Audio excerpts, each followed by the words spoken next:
Hey guys, tonight we're about to slip into something slicker than your cousin's hair gel at Thanksgiving. The world of the early American oil tycoons. Not the Texas chainsaw, wildcatting, cowboy hat kind. I mean the original, ruthless, sleep-deprived, top hat-wearing industrialists, specifically the Rockefellers, the only family in history to make barrels of oil look sexier than a new iPhone. Before you accidentally slide off your memory foam into a pit of existential dread, take a second to like the video and subscribe.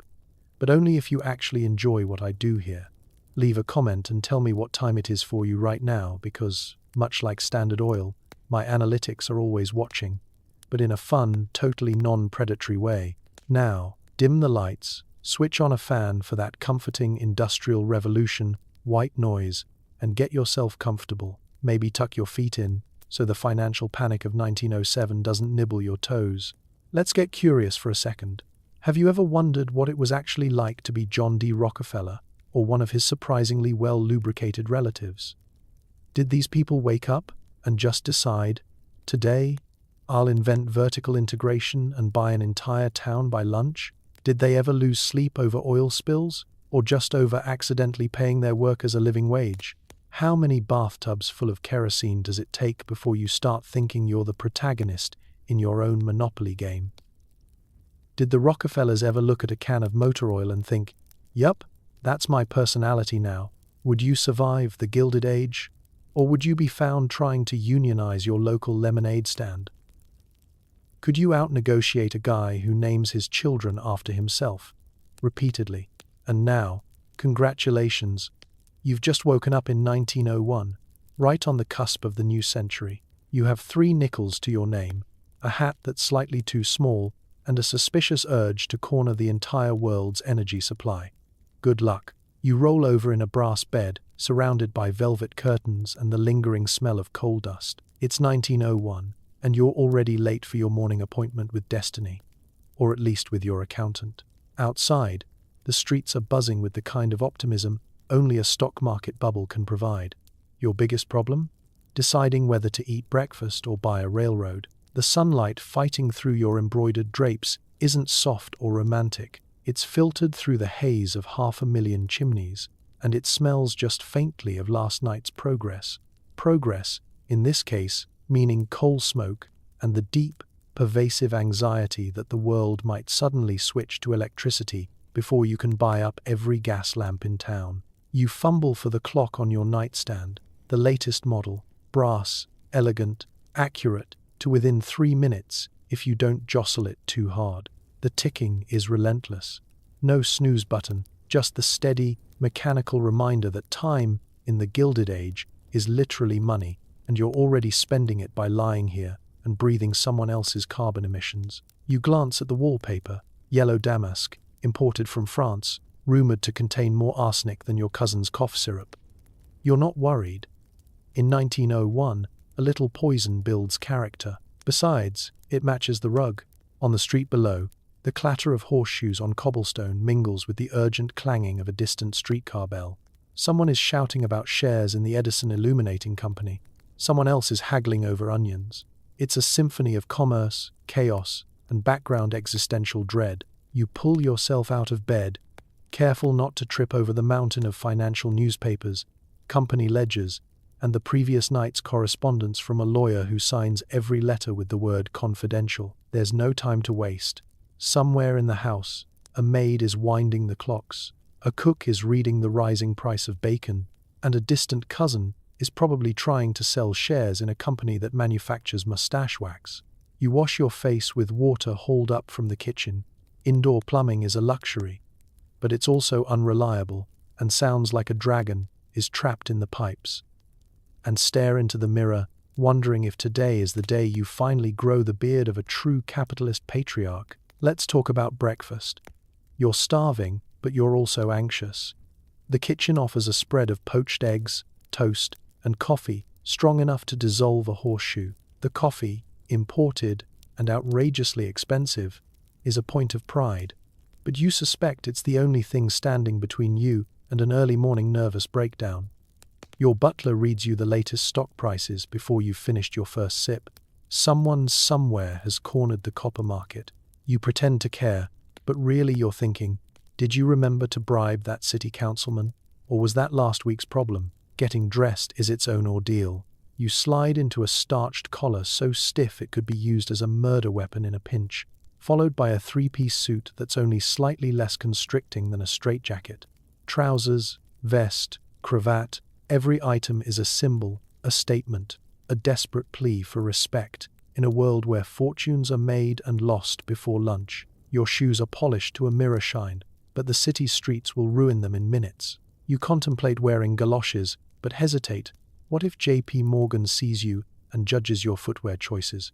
By now, you're fully awake, the anxiety humming in your veins like an early model dynamo. You step outside, blinking in the morning glare, and take a breath so deep you can practically taste the optimism, the soot, and a hint of impending financial doom. The Gilded Age doesn't wait for anyone. Your neighbors are already heading to the office, clutching briefcases and ambitions, elbowing each other for streetcar space and stock tips. Somewhere, John D. Rockefeller is probably negotiating to buy your breakfast before you finish chewing it. You walk quickly, hat at a precise angle, determined to make your mark before someone else makes it for you. Maybe today you'll buy a factory.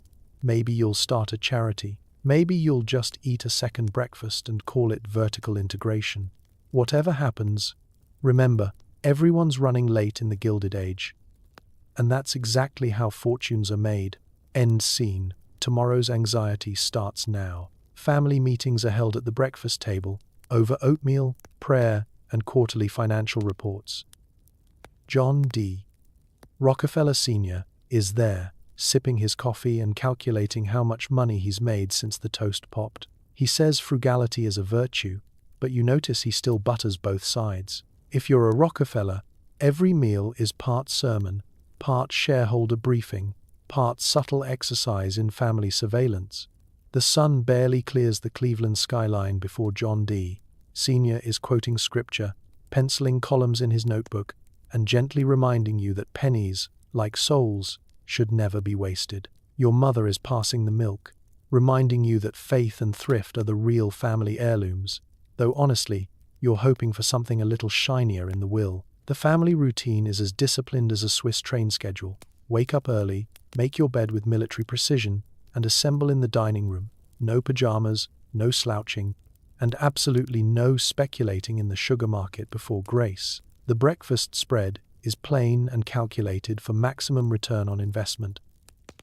Oatmeal, hard bread, and just enough fruit to suggest you're not completely joyless.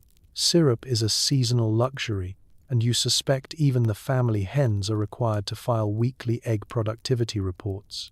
Over everything hovers John D. Sr.'s mantra: willful waste makes woeful want. Try leaving crumbs on your plate, and you'll get a 10-minute lecture on the moral hazards of extravagance. Try asking for a second helping of jam, and you'll be gently reminded that, in this house, desire is best redirected into a compound interest savings account. The only thing less tolerated than waste is laziness. Even the cat is expected to contribute, preferably by catching at least one mouse per week and reporting all activity to the Household Audit Committee. Let's talk family business.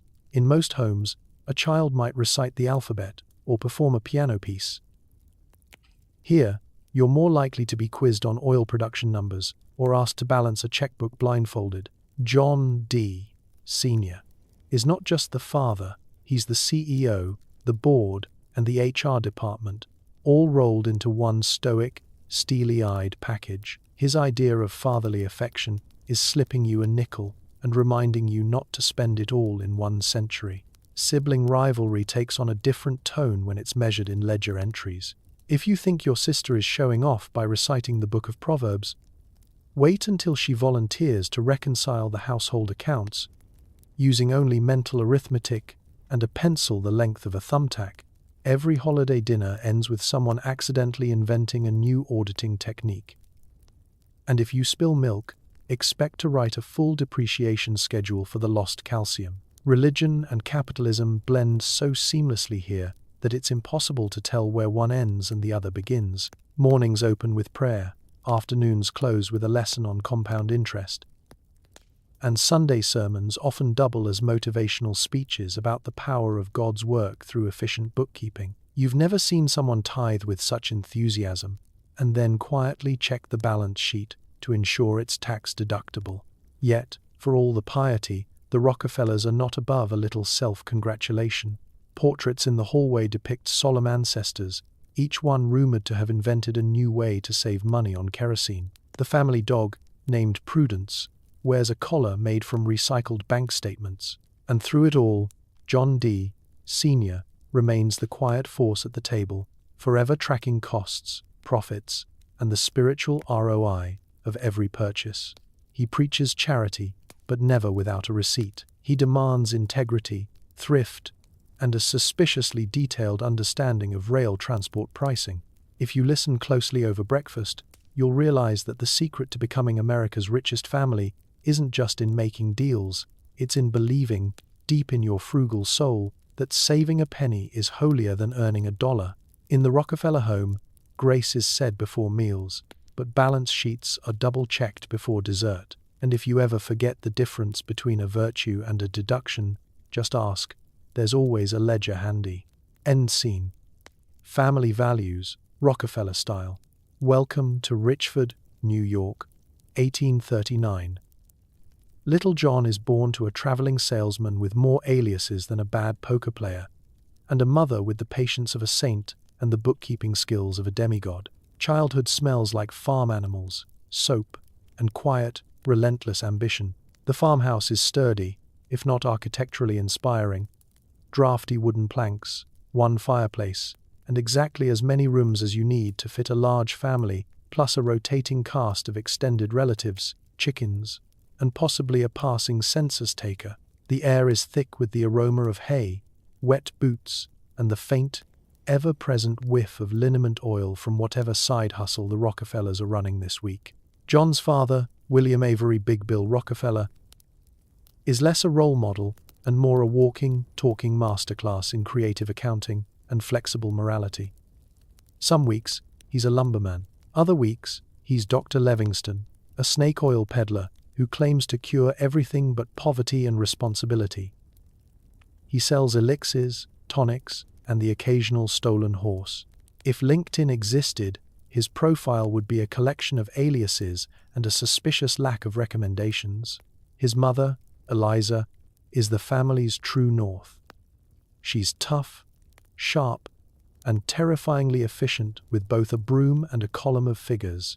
If Big Bill is the storm, Eliza is the anchor, running the home, teaching thrift, and keeping a ledger on everything from expenses to moral failings. She believes in the gospel of hard work, honesty, and never letting the neighbors see you sweat, even when you're washing laundry by hand for the 6th time this week. As a child, John learns the basics of business by osmosis. He sees his father's dazzling displays of negotiation, sometimes with actual customers, sometimes with the local sheriff. He watches his mother haggle over the price of eggs, budget for the winter, and always make sure every cent is accounted for. The result? A boy who's equal parts cautious and cunning, with a moral compass set somewhere between never steal and never leave money on the table. The Rockefeller children sleep in a room so cold in winter you can see your breath, and so hot in summer that the wallpaper threatens to peel itself off and move to Canada. John shares a straw mattress with siblings who practice the fine art of sibling rivalry by inventing competitive chores. Whoever finishes churning the butter first wins bragging rights. Whoever drops the churn is responsible for explaining to their mother why breakfast tastes like grass. Early lessons come not from tutors, but from daily survival. When you want a new pair of boots, you save. When you want candy, you negotiate, first with your mother, then with the general store. Nothing is wasted, not time, not money, and certainly not food. Leftovers are not a sign of plenty, but of strategic planning for the next 7 meals. Let's talk fashion. Little John rocks a haircut that looks like it was achieved with a dull knife and a prayer, and he grows up surrounded by a sea of mustaches, some proud and waxed, some more like upper lip tumbleweeds. Facial hair is less a style choice and more a competitive sport among the local men. You suspect that, in this part of upstate New York, a man's worth is measured in inches of mustache per dollar saved. Despite the rustic conditions, ambition quietly simmers beneath every chore. John develops a love for numbers, lists, and the subtle thrill of saving more than he spends. His earliest joys come from tallying coins, recording purchases, and, once, lending a friend money with interest, a move that scandalizes the Sunday school teacher, but fills young John with a profound sense of destiny. By age 12, he's raising turkeys to sell, bargaining over every feather, and writing receipts for even the smallest transactions. It's a world of muddy boots and endless chores, but also of opportunity for those willing to work, scrimp, and maybe charm the occasional snake oil salesman out of an extra dime. End scene. In the humble kitchen, over a chipped mug of buttermilk, the seeds of empire are being planted. John D. Rockefeller may have been born in a farmhouse, but he's already dreaming of a bigger ledger. You're 9 years old, running a side business selling candy to classmates. The profit margins are tiny, but you have a ledger, and that's more than most adults. Already you're dreaming of bigger, oilier things, like the neighbor's lamp fuel. Let's set the scene. The one-room schoolhouse smells like chalk, wool socks, and the desperate hope that the teacher won't assign extra arithmetic. Your desk is splintery, the windows are permanently fogged up, and your lunch consists of whatever survived the morning's chaos. A cold biscuit, maybe an apple, and the suspiciously sticky remains of last week's molasses taffy. But you're not just another kid staring out the window and daydreaming about recess. You're in the business of sweet opportunity.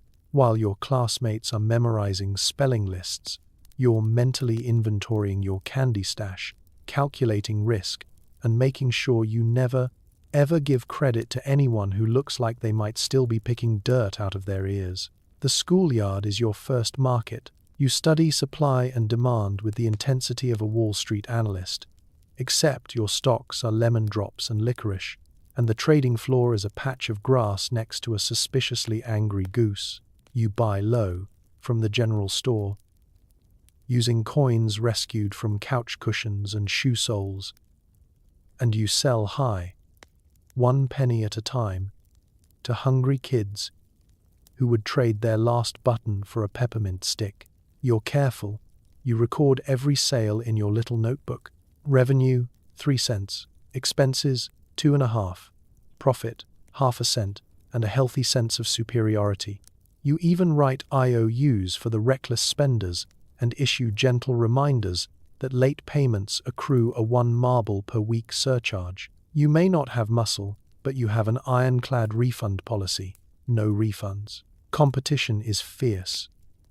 Jimmy Martin claims to have access to imported licorice, but everyone knows his uncle just dyes turnip peels with blackberry juice. Sally Jenkins tries to corner the cinnamon market, but you counter with a limited-time offer on barley sugar twists.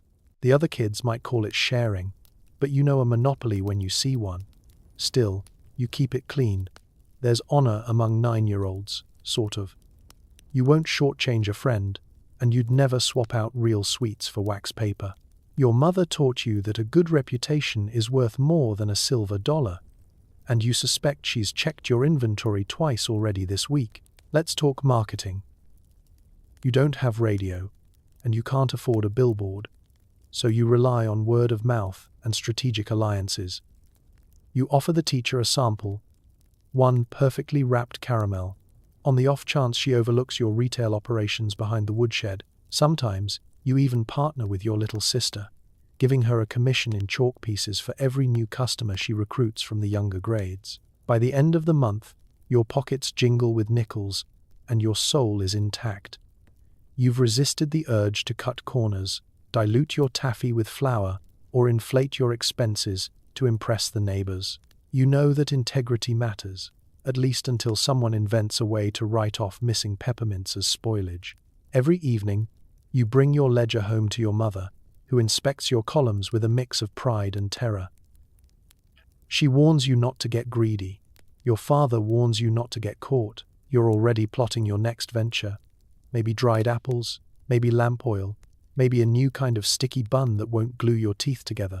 The future, you decide, is wide open as long as you remember to carry the one and never, ever mix business with friendship bracelets. End scene. Your first hustle might be sweet and small, but every empire starts with a candy ledger and the confidence to dream just a little bit bigger than the playground. The family moves to Cleveland, a city with more mud than ambition for now. You settle in among soot-stained houses, quickly learning that opportunity comes to those who read the fine print and don't mind a bit of grease. Your first impression of Cleveland: it's trying its best, but the best it can muster is a wide stretch of squishy streets, a permanent haze from 100 coal fires, and an entire population whose shoes are permanently 2 pounds heavier with mud. The air here is slightly less sharp than the biting cold of Richford, but it brings a new set of fragrances: ironworks, fish from the lake, and the tangy scent of progress sweating through the city's pores. If ambition had a smell, it'd probably be wet dog mixed with kerosene. The Rockefellers take up residence in a modest home on the city's edge, where the nearest neighbor is close enough to borrow sugar, but far enough that you can't hear them judging your laundry technique.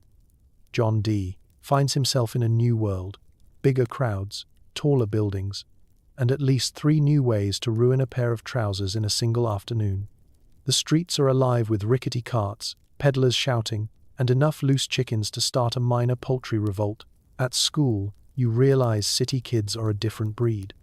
They know how to avoid horse droppings without breaking stride, and they talk about railroads the way other kids talk about fairy tales. You quickly learn to keep your head down, count your change, and always carry a pencil, because in Cleveland, fortunes are made by those who notice the extra decimal point. Your first friend tries to sell you a slightly used boot scraper for twice its value, and you admire the hustle even as you decline the deal. It's not all soot and struggle.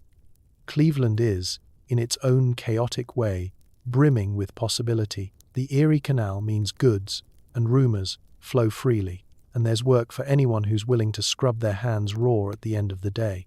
Big Bill Rockefeller sniffs out opportunity like a truffle pig, picking up side hustles and new contacts at a rate that makes you suspicious of anyone named Smith, Jones, or Dr. Livingston. Eliza, ever practical, organizes the household like a military campaign, ensuring every penny and potato is tracked, measured, and made to last. John's first city job is predictably humble: assistant bookkeeper, which sounds glamorous until you realize it means balancing the accounts for a produce commission house. He spends his days surrounded by crates of onions and barrels of potatoes, carefully recording every sale and learning, the hard way, that a single rotten apple really can spoil the whole lot.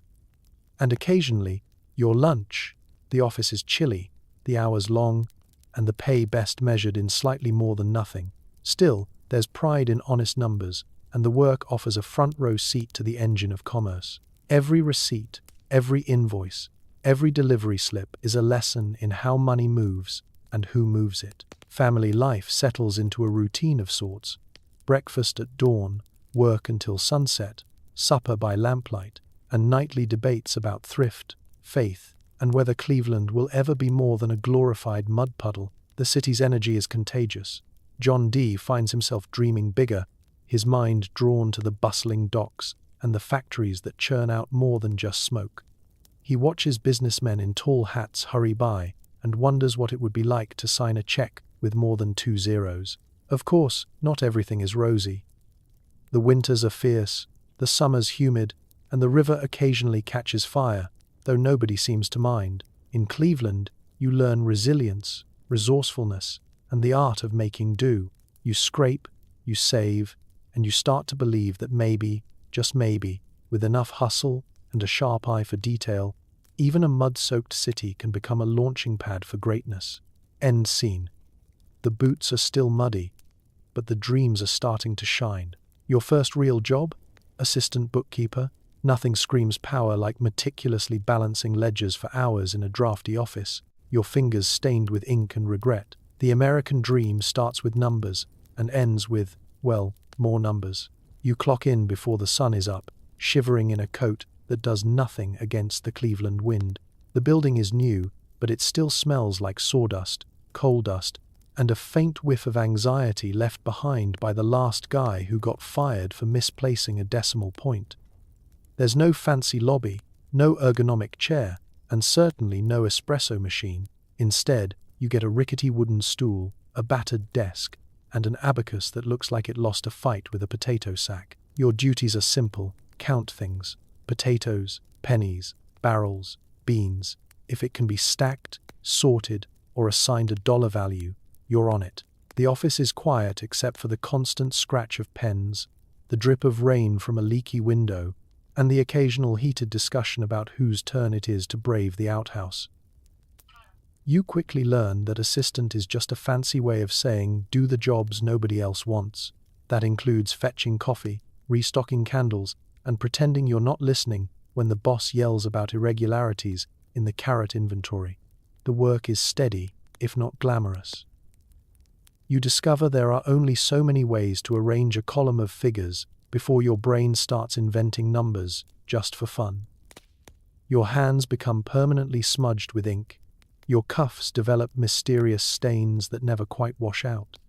You develop a sixth sense for misplaced pennies and a deep suspicion of anyone who says they just round up to the nearest dollar. On lunch breaks, you eat at your desk, carefully moving receipts to avoid getting crumbs on the quarterly accounts, because nothing ruins a balance sheet like a butter stain. You start to understand the rhythms of business.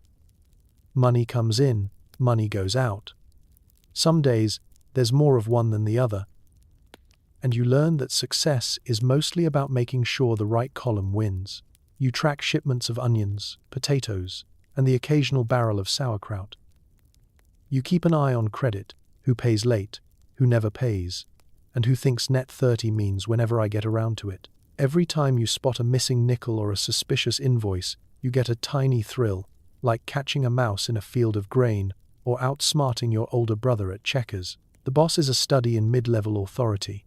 He's got a mustache that could shelter small birds and a temper that flares whenever the ledger doesn't match the inventory. You learn to nod politely, offer plausible excuses, and never, ever mention last year's turnip debacle. When in doubt, you triple-check the columns and offer to stay late, just in case anyone is impressed by your dedication, or at least your willingness to work for free after 5 o'clock. Your pay, just enough to cover rent, meals, and the occasional new shirt for Sundays. But you save every penny, stashing coins in a tin beneath your bed and recording every expenditure in a notebook so precise it would make your mother proud. When you get your first small raise, you celebrate by recalculating your long-term savings projections and maybe, just maybe, buying a piece of fruit that isn't bruised beyond recognition. By the end of your first year, you're fluent in the secret language of accounting: debits, credits, margins, and the silent prayers you send up whenever someone asks you to just fudge the numbers a little. You know how to survive an audit, how to sharpen a pencil with a pocket knife, and how to stretch a meal budget until your stomach starts filing complaints with HR. End scene. You're not rich yet, but you know exactly where every cent is. And in the Gilded Age, that's how all the best stories begin. It's 1863, and Cleveland is gripped by oil fever. Speculators are everywhere. You're not chasing gold, you're chasing barrels of lamp fuel. The city smells faintly of hope, ambition, and accidental explosions. You step into the street, dodging wagons piled high with wooden casks, each one sloshing with black gold and optimism. Cleveland, previously famous for mud, is now famous for money that comes out of the ground, and the distinct possibility that your neighbor's shed might burst into flames at any moment. Everybody you meet seems to be investing in oil, selling oil, or suing someone over oil. It's less Wild West and more mildly unhinged Midwest. But the stakes are the same. One lucky strike, and you're set for life. One wrong move, and you're lighting your stove with your own failed stock certificates. The city is alive with a new vocabulary: refinery, crude, pipeline, and, everyone's favorite, kerosene. Kerosene is king, the magic elixir that lights up parlors, lighthouses, and occasionally the more flammable parts of your office. You've never seen so many desperate men in tall hats arguing over how to turn goop into profit. If ambition were a disease, Cleveland would be quarantined. Your own foray into the oil game begins not with a gusher, but with a spreadsheet, or, more accurately, a crumpled notebook where you track every barrel, shipment, and suspicious deduction. You notice things others miss. Which suppliers are skimming off the top, which barrels leak both physically and financially, and which partners are less business savvy and more already on the run from creditors. Your skills with numbers are your superpower in a world where the only thing more common than oil spills is creative accounting. Of course, oil isn't glamorous. It's sticky, it's smelly, and it's dangerous. You spend your days around refineries that look like someone welded together every leaky pipe in Ohio and prayed for the best. The air is a cocktail of soot, sulfur, and adrenaline. There's a constant background symphony of clanging metal, shouting men, and the occasional whoops that makes everyone step back. Work accidents are so common, they're practically a hiring requirement. Speculators crowd the streets, some with genuine prospects, others peddling investment opportunities that seem to involve a lot of fine print and not much actual oil. One day you're approached by a man who claims to have invented a non-exploding kerosene lamp. By the next day, his warehouse has exploded, and he's started selling shares in a revolutionary fireproof safe. Everyone is hustling. Nobody trusts anyone else, and everyone's hoping the government is too distracted to notice what's in the barrels. You quickly learn that success isn't about drilling wells or getting lucky. It's about outsmarting, outsaving, and occasionally outlasting the competition. You undercut rivals on shipping costs, negotiate ruthless deals with railroads, and buy up every spare barrel in sight. You realize that while oil is liquid, profit is slippery, and the less time your money spends sitting still, the better. Evenings are spent hunched over ledgers by lamplight, your fingers smelling permanently of kerosene and nervous sweat. You wonder if you're one lightning bolt away from disaster, or one handshake away from a fortune. The city outside your window flickers with a million tiny flames, each one a reminder that the modern world is being built on risk, hope, and a fair amount of accidental arson. End scene. Cleveland is no longer just a muddy stopover, it's an oil-slicked launchpad, and you're right in the middle, counting barrels and dreaming bigger every day. You decide to open a refinery with a few partners.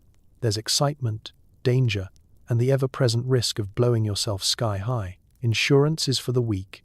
You have sheer nerve and the ability to walk away from anything except profit. It's Cleveland, mid-1860s, and the city already hums with the strange optimism of people who believe a little science, a lot of luck, and several barrels of questionable chemicals will solve everything. Your partners are a colorful bunch. There's the guy who claims he can distill anything into profit, the optimist who wears a necktie to the worksite, and the fellow whose only real contribution is a never-ending supply of nervous energy and matches he's not allowed to touch. The refinery itself is ambitious. Picture a collection of wooden tanks, rickety pipes, leaky vats, and enough open flames to make the local fire department develop a permanent facial twitch. The instructions are simple. Heat the crude, skim the kerosene, try not to incinerate the neighborhood. If anything explodes, your backup plan is to act surprised and blame it on unusual atmospheric conditions. You quickly learn the refinery is less a well-oiled machine and more a test of daily courage.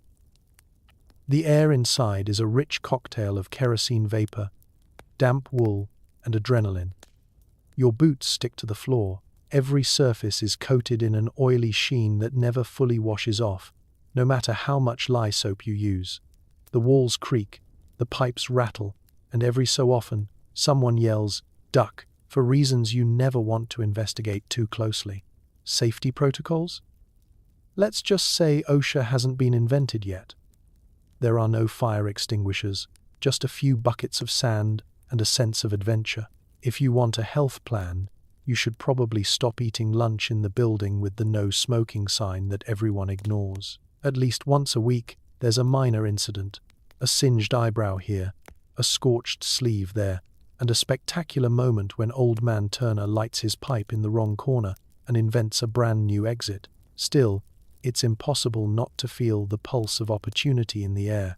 Each time you successfully convert a barrel of crude into a few precious gallons of kerosene, you're reminded you're lighting up the world, literally. You're also reminded that every successful day is borrowed time, and every payday is earned with the risk of spontaneous combustion. And then there's the business side. After a 12-hour day keeping barrels from boiling over, you still have to deal with contracts, invoices, and the endless drama of partners who all believe they invented the concept of profit sharing. Negotiations happen in smoky back rooms, with handshakes that feel like binding contracts, and contracts that feel like polite suggestions. You learn to read fine print and recognize when someone's about to sell you a brand new pump that was clearly fished out of a river. You don't just worry about fire, you worry about thieves, leaks, sabotage, and market crashes. Sometimes, a competitor's refinery mysteriously goes up in flames, and everyone just shrugs and orders another round. You keep your mouth shut and your paperwork locked in a metal box under your bed. You also sleep with one eye open and a bucket of sand just in case. The city begins to notice. Orders pile in, investors appear, and rumors spread that you're not just lucky, you're clever. You realize the world runs on risk and persistence. Each new customer means more barrels, more workers, and a greater chance you'll finally be able to afford a suit that doesn't smell like burnt socks. End scene. Your fingernails are black, your nerves are frayed, and you're pretty sure your hat is permanently fused to your hair, but you're still standing, and so is the refinery. In the Gilded Age, that's as close to a miracle as you'll ever get. Why just refine oil when you can also own the barrels, the warehouses, the railroads, and maybe even the concept of oil itself? Vertical integration means you control every step, from the well to the lamp, because who needs competition when you can just buy it? You start with a simple, innocent refinery. You buy crude, you boil it, you bottle up the kerosene, and you ship it out to customers by the barrel. But then, something bothers you. Why are barrels so expensive? Why does the railway charge so much for moving your precious oil 2 miles down the track? Why do warehouse clerks keep accidentally losing shipments? And why is the middleman always the only one with a new suit? These are the questions that keep you up at night, right alongside the worry that your insurance agent is secretly rooting for another refinery fire just for the paperwork. So you do what any ruthless, forward-thinking capitalist would. You buy the barrel factory. Problem solved. Now your oil sits snug in barrels with your initials on the side. But why stop there? You buy the warehouses, the rail yards, and the actual trains, just in case. Pretty soon, you own so many pieces of the oil journey that you need a flowchart, a secretary, and possibly a therapist just to keep track of what you control. And you haven't even had your second cup of coffee. The beauty of vertical integration is that it removes all the irritating parts of business, like negotiating and paying market rates. If a competitor tries to use your rail line, you can just misplace their shipment or adjust their shipping rate until they cry uncle and offer you their refinery in exchange for bus fare out of town. Your friends at the railroad company even give you special rebates. Just a little thank you for shipping thousands of barrels at a time. The best part? Nobody can prove it's illegal yet, because antitrust law hasn't been invented. The city whispers about your growing empire. You hear stories about how you're secretly running everything from the lamp oil in people's homes to the soap in their bathtubs, and you're not sure if it's a compliment or just a sign you need to start bottling shampoo next. At family dinners, you joke about selling shares in verticality, because why not make a profit off the idea of profit itself? Your children learn the supply chain before they learn to tie their shoes. Monopoly isn't just a board game, it's a career path. Let's talk logistics. Every time a barrel leaves your refinery, it rides in a train car you own, sits in a warehouse you control, and is sold by a wholesaler on your payroll. By the time a competitor even tries to get their oil to market, you've undercut their price, outpaced their delivery, and quietly purchased the dock where their ship is supposed to arrive. You can't decide if you're an industrialist or just playing the world's most complicated game of keep away. Of course, this strategy isn't without its headaches. You're constantly juggling partnerships, paperwork, and the delicate art of pretending you don't own every major piece of the industry. Sometimes, The government asks awkward questions. Sometimes, journalists come sniffing around, wanting to know why every train in Ohio is mysteriously full of Rockefeller barrels. You invite them to lunch, show them a very impressive pie chart, and then buy the newspaper, just to be safe. You start to wonder, is this what power feels like? Is it controlling the price of kerosene on 3 continents? Or is it just the quiet satisfaction of knowing nobody can ship a barrel of oil in Cleveland without your signature? Either way, you sleep soundly, except when you wake up at 3 a.m. and wonder if you should try to buy the telegraph company, too. End scene. You may not own the air, but you've cornered just about everything else. And if someone tries to compete, you've got a vertically integrated solution for that, too. You create Standard Oil, and it grows faster than your extended family at Thanksgiving. Other refineries disappear mysteriously, usually after a friendly negotiation in a smoky back room. Monopoly isn't just a board game, it's a business model. There's something almost magical about how it all comes together. One day you're wrestling with leaky barrels and bookkeeping headaches. The next, you're shaking hands in dimly lit offices, your signature turning competitors into valued subsidiaries. It's Cleveland, 1870s style, and there's nothing subtle about the way Standard Oil is swallowing the market. Your competitors are either bought out, squeezed, dry, or suddenly decide that farming turnips is more relaxing than oil refining. It's not intimidation, exactly. It's just that your offer comes with a deadline and an unspoken or else. Let's talk company culture. You and your ever-expanding team of number crunchers, lawyers, and mustachioed middle managers run the business with the precision of a Swiss watch and the ruthlessness of a caffeine-starved accountant. Meetings start at dawn, run on coffee, and end only when every decimal point is accounted for. Your motto? Efficiency, thrift, and relentless expansion. There are inspirational posters in the office, but they mostly say things like "don't waste the wick" and "keep calm and integrate vertically." Your secret weapon isn't oil itself, but organization. While other companies gamble on wildcat wells and unreliable partners, you create systems, big ones. You track every barrel, every train car, every drop of kerosene from the moment it leaves the well to the second it flickers in someone's parlor lamp. Your paperwork could crush a small horse. You run cost analysis, predict demand, and, if you're feeling bold, invent new ways to move oil, pipelines, bulk transport, and maybe someday, a fleet of Zeppelins, but only if they're cheaper than railroads. Of course, there's no such thing as smooth sailing in the Gilded Age. Every so often, a rival tries to undercut your price or sneak their barrels onto your trains, but Standard Oil doesn't play fair. It plays to win. You lower your prices just long enough to make their accountants weep, then buy them out for a song and a handshake. If they complain to the newspapers, you remind them you own half the advertising pages. If they complain to the government, you send a donation and a very polite note suggesting a new city park. Inside the company, things move fast. One week you're acquiring a refinery in Pittsburgh.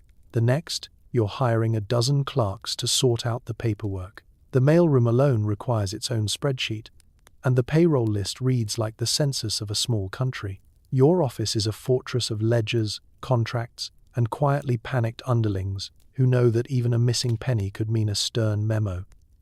Typed, of course, on a typewriter you probably own stock in. Your public image is complicated. The newspapers call you a robber baron. Ministers call you a blessing and a curse.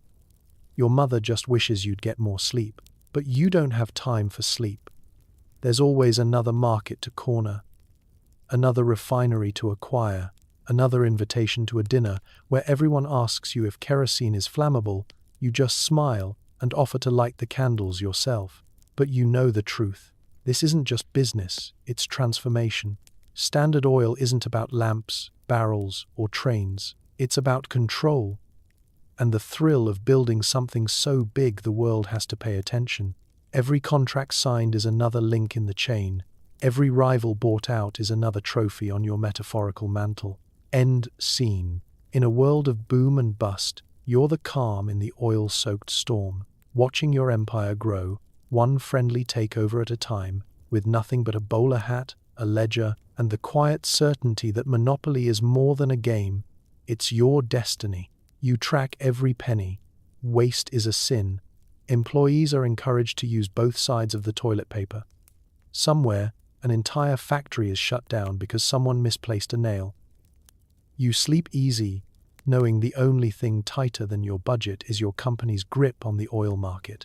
Efficiency is not just a company policy, it's a full-blown religion, and you are both high priest and accountant. The office motto is make do, mend, and for heaven's sake, double-check the numbers. In the world of Standard Oil, nothing gets thrown away. Not paper, not packaging, not the smallest sliver of leftover soap. There are meetings about meetings, and then there are meetings about the cost of having so many meetings. Your staff learns quickly. Coffee is brewed from the grounds of last week's pot. Pencils are used until they are whittled down to a memory and then repurposed as toothpicks. Every clerk has a drawer of saved string, just in case the price of twine goes up. You have an entire team dedicated to tracking unnecessary expenditure, which, in this company, includes sighing too loudly during work hours. Waste baskets are routinely inspected, and woe betide the soul who dares toss out a crumpled sheet with only half the page filled. In the Rockefeller universe, a penny saved is an empire gained, and a dollar spent is a personal insult to the family legacy. Let's talk production. If a machine can squeeze an extra drop of oil out of a barrel, you'll invent a machine to squeeze two. If a refinery can shave a half-cent off the price of kerosene, it's done before lunch. If a supplier tries to sneak in a delivery of barrels with slightly warped staves, you negotiate a discount, invent a new use for warped wood, and write an angry letter that doubles as a tax deduction. Nothing escapes the great Standard Oil audit. Not the barrels, not the railway bills, not the night watchman's lantern fuel. Every employee is indoctrinated into the gospel of efficiency from day one. There's a story about a janitor who, after being caught sweeping up perfectly reusable sawdust, is reassigned to counting paperclips for the rest of his natural life. You implement suggestion boxes, locked, naturally, and only opened once a quarter to prevent gratuitous innovation that might increase overhead. The only thing more closely monitored than the books is the soap supply in the employee washroom. Every bar is sliced into equal pieces to avoid over-lathering. Meetings with management are never about growth, but always about trimming the fat. Why are we buying so many light bulbs? Someone asks. The answer is a memo about candle efficiency and a strong suggestion to embrace the dark. The head of procurement lives in fear of accidentally ordering one too many inkwells. Your legendary thriftiness trickles down into every department. Even the company mice are rumored to be rationing breadcrumbs. Of course, all this ruthlessness isn't just about stinginess, it's strategic. With costs lower than anyone else's, you can undercut the competition so thoroughly that rival firms wake up in a cold sweat. They try to match your prices, only to discover they've accidentally bankrupted themselves by splurging on envelopes or, heaven forbid, new curtains for the office. You sleep soundly, wrapped in a blanket that's probably 2 layers of discounted wool stitched together by the night janitor to save on heating. You dream of ledgers balancing themselves, factories running on pure profit, and a future where the only waste left is your competitor's bankruptcy paperwork. End scene. In the kingdom of Standard Oil, the numbers always add up, the margins are razor thin, and the only thing looser than your competition's bookkeeping is their grip on survival. You strike secret deals with railroad companies. Competitors pay double to ship oil. You pay half and sometimes get a free hat. Your competitors are furious. You're just disappointed nobody appreciates your negotiation skills. Welcome to the Gilded Age, where every train whistle is a signal for opportunity, and every opportunity is a chance to quietly elbow your rivals off the platform. Oil might run the lamps of America, but it's the railroads that move it, and you've mastered the fine art of getting your barrels from Cleveland to New York for less than the cost of lunch. It's not personal, you assure your business partners, it's just business. But the way you're smiling over that rebate contract, it almost feels personal. Let's set the scene. Railroads are the high-speed internet of their day. sprawling across the continent, connecting towns, and carrying fortunes from one muddy station to the next. There are no shipping apps, no real-time tracking, just a fleet of sweaty men, steel tracks, and more paperwork than the IRS on a bad day. Every oil man in the Midwest is trying to get their product east, but the railroads are the gatekeepers, and you, John D., are suddenly their favorite customer. Why? Because you bring them business by the barrel, and you're willing to make it worth their while. Over dinner in private cars and smoky back offices, you cut deals that make economists swoon and rivals seethe. The rebate is your secret weapon. For every barrel shipped, the railroad gives you money back, essentially paying you to use their trains. On paper, it's a volume discount. In practice, it's a velvet-gloved chokehold on every would-be competitor with less oil and less charm. The other oilmen catch on, they grumble, they protest, some even show up at the railroad office and try to negotiate their own deals, only to leave empty-handed, pockets lighter, pride bruised, and not even a commemorative conductor's cap to show for it. They don't understand the secret.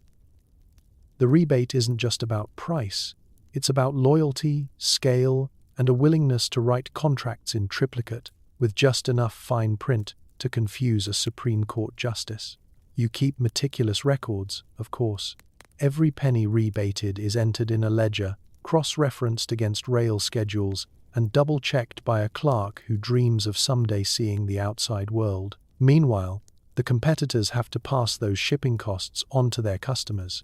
Your kerosene lights up parlors and city streets for pennies, while their oil, priced like it's laced with gold, gathers dust in forgotten warehouses. It's not just about saving money, it's about controlling the rhythm of commerce. Railroads soon come to rely on Standard Oil's steady traffic and reliable payments. When a rival company threatens to undercut you, the railroad gently reminds them that the best rates are reserved for valued partners, which is code for John D. Sent us another fruit basket. You never send fruit baskets. You think it's wasteful. But you do send carefully crafted letters and the occasional persuasive telegram. Even the government eventually notices, asking questions about restraint of trade and fairness. You show them the paperwork, offer them a tour of your impeccably organized shipping yard, and explain that you're just a very efficient customer who hates waste. If Congress wants to argue, you suggest they start by cutting their own travel expenses. At night, you sleep soundly. Well, as soundly as one can, with the faint echo of disgruntled competitors muttering about railroad conspiracies. You dream of steam engines, gleaming tracks, and a future where every oil barrel rides a train bearing your name. End scene. In the great game of the Gilded Age, you're not just greasing the tracks, you're building them, owning them, and making sure the tickets are never, ever on sale for the competition. Price wars, secret deals, and a little light industrial sabotage, allegedly. Your competitors either sell out, go bankrupt, or mysteriously start raising chickens in upstate New York. Business is business, and if you're not winning, you're losing.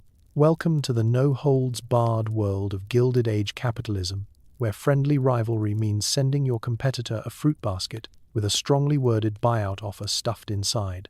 The market is flooded with oil, ambition, and the tears of men who thought they could outsmart John D. Rockefeller.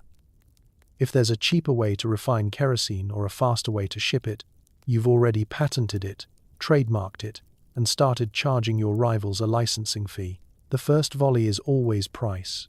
You drop yours to just above cost, a move so generous your competitors suspect you've taken leave of your senses. Customers flock to Standard Oil, grateful for cheap light and slightly less flammable lamps. Meanwhile, your rivals are forced to choose between selling at a loss or swimming upstream against your ocean of discounts.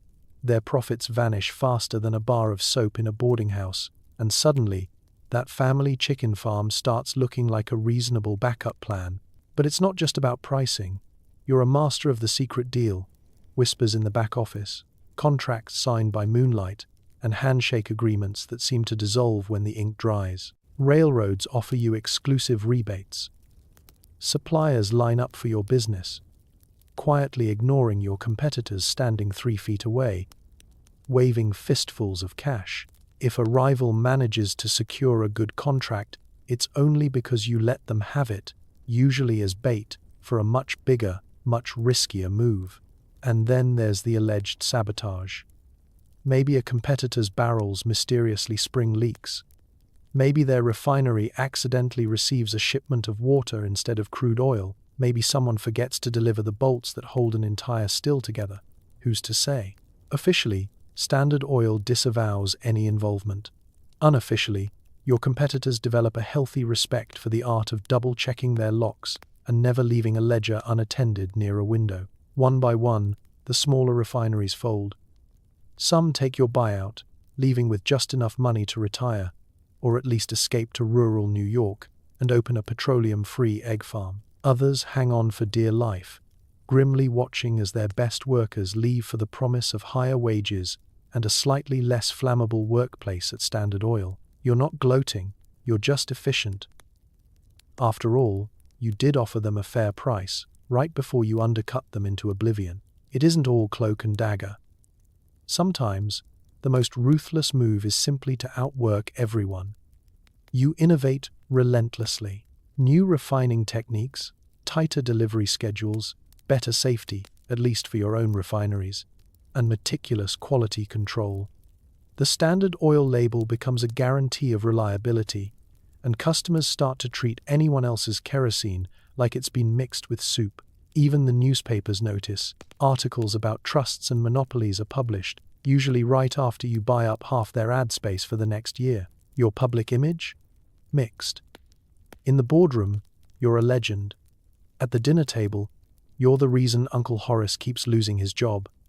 But there's no denying the results. Every time a competitor collapses, you're there to buy the assets at a discount, absorb the customers, and quietly wonder how many more chicken farms New York can handle. End scene.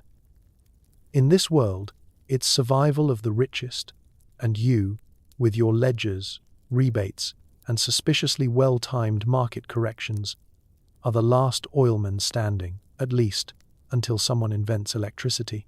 When people start to complain about your oil empire, you invent the trust, a clever way to own everything while looking like you don't. Congress is confused. Your lawyers are delighted. You're playing 4D chess. Everyone else is playing hungry hippos. It all starts innocently enough. The public is getting restless, reading headlines about monopolies and dangerous concentrations of power, usually in newspapers you own a small but persuasive chunk of. Politicians start grandstanding about restoring competition and protecting the common man, but mostly they're looking for donations and a good seat at your next dinner party. Meanwhile, you're busy perfecting the art of plausible deniability. The problem is simple.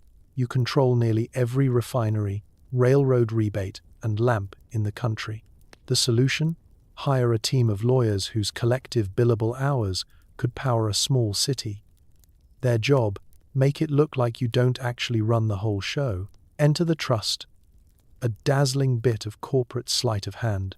On paper, you and your partners give up direct control of your many oil companies, transferring your stock to a set of friendly trustees. In reality, you and your closest allies are the trustees. It's like handing your cookie jar to yourself and then acting surprised when the cookies keep disappearing at the usual pace. You host a grand meeting.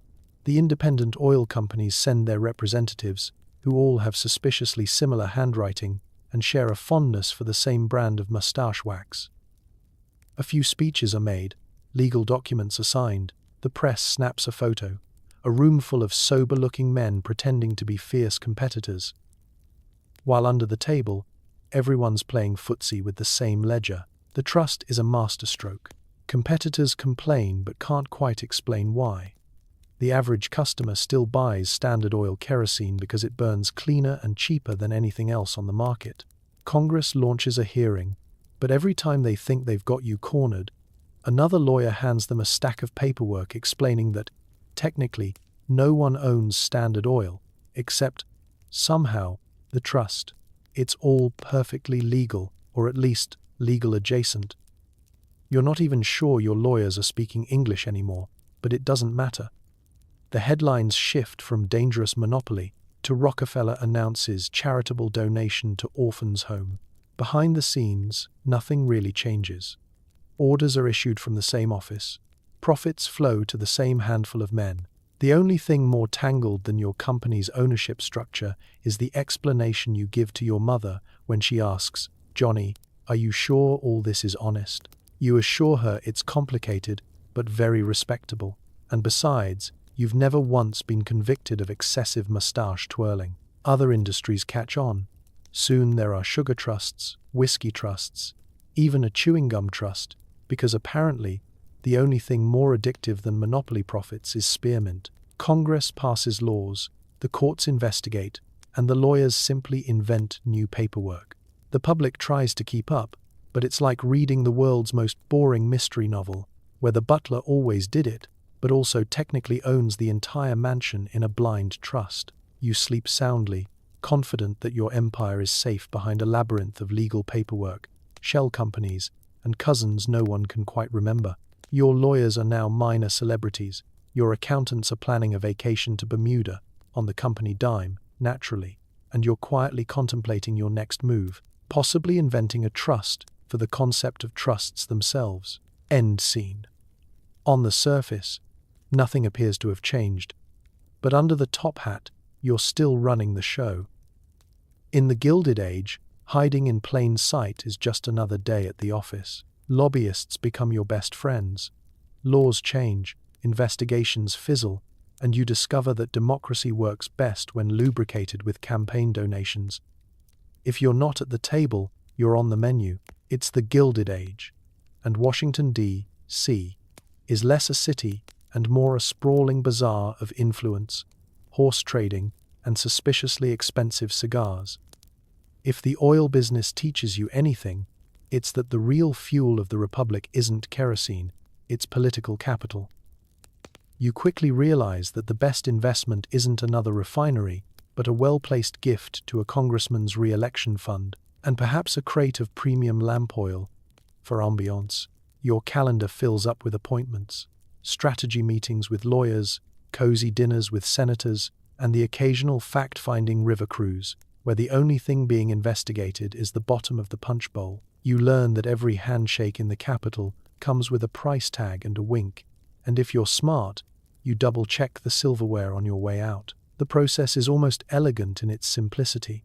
You send a lobbyist, always impeccably dressed, always uncomfortably enthusiastic, straight to Capitol Hill. Their job is to educate lawmakers about the virtues of Standard Oil, efficiency, progress, a future where nobody ever has to read by candlelight again. Sometimes you sponsor a charity gala, sometimes a statue unveiling, sometimes a suspiciously generous endowment to the congressman's favorite college, one that, coincidentally, just opened a new chemistry lab named after your dog. Politicians, for their part, are quick learners. They know which side their bread is buttered on, and if the butter comes from a Standard Oil shipment, all the better. Suddenly, regulatory bills are quietly amended, investigations are delayed, and public hearings are rescheduled to dates when everyone seems to be on vacation. The occasional firebrand in Congress might rail against the oil monopoly, but soon enough, their campaign needs a little help, and their outrage cools faster than yesterday's oatmeal. There's an art to all this, of course. You don't want to be too obvious. You're not buying votes, you're supporting the democratic process. You're encouraging innovation, creating jobs, improving America's infrastructure.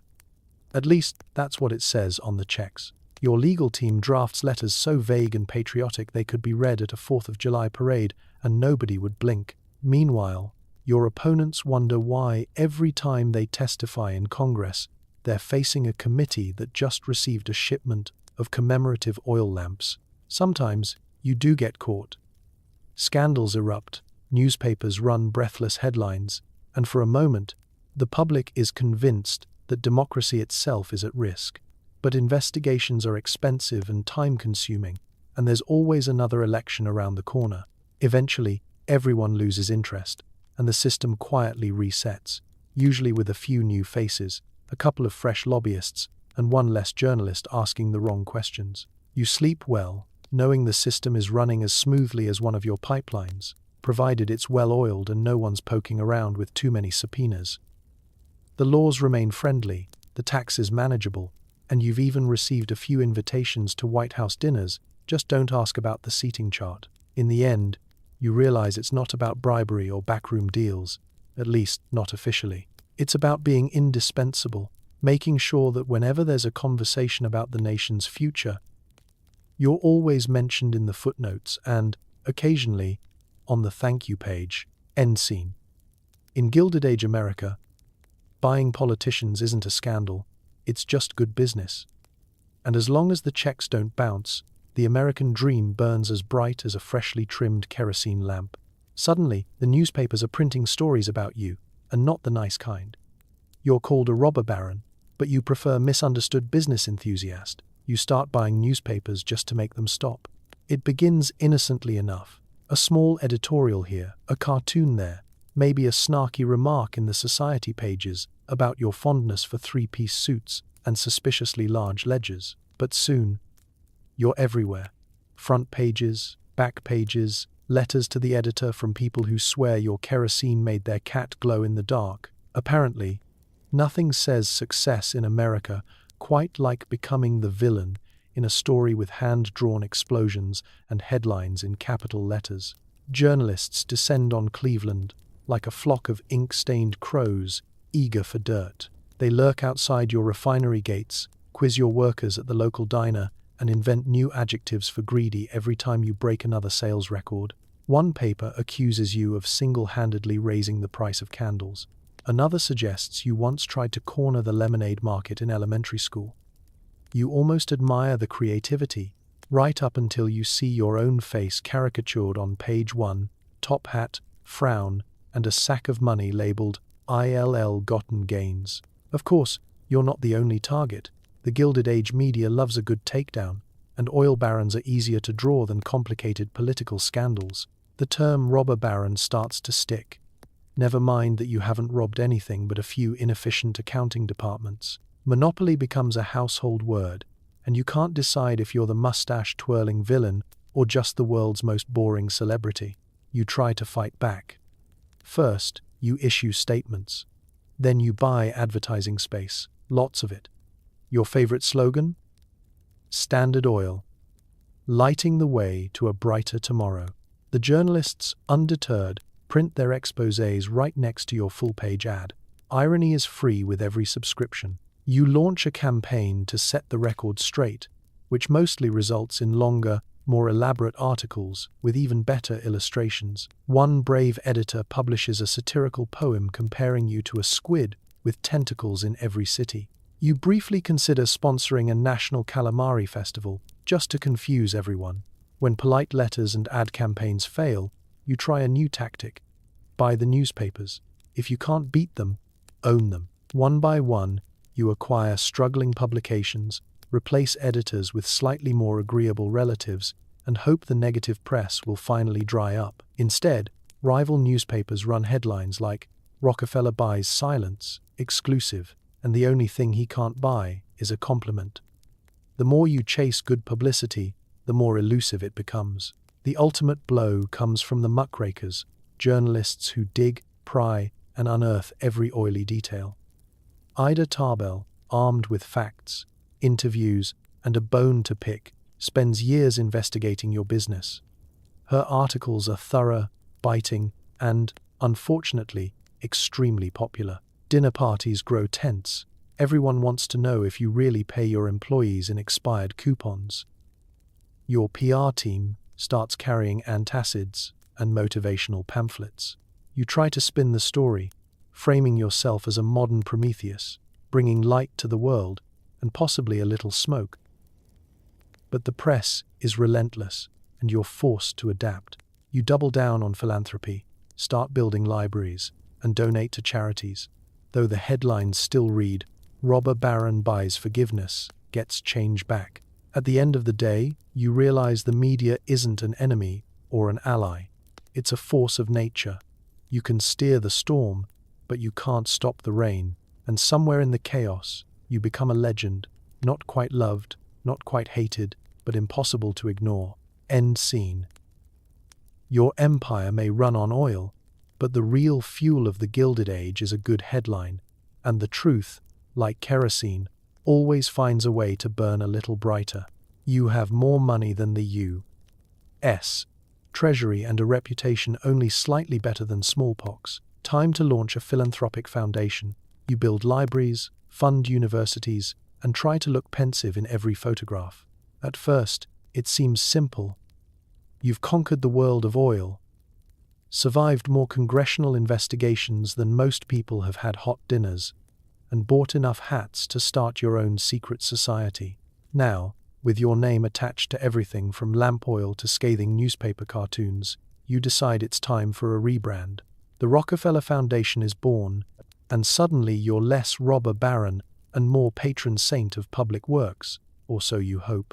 The first order of business: libraries. Everywhere.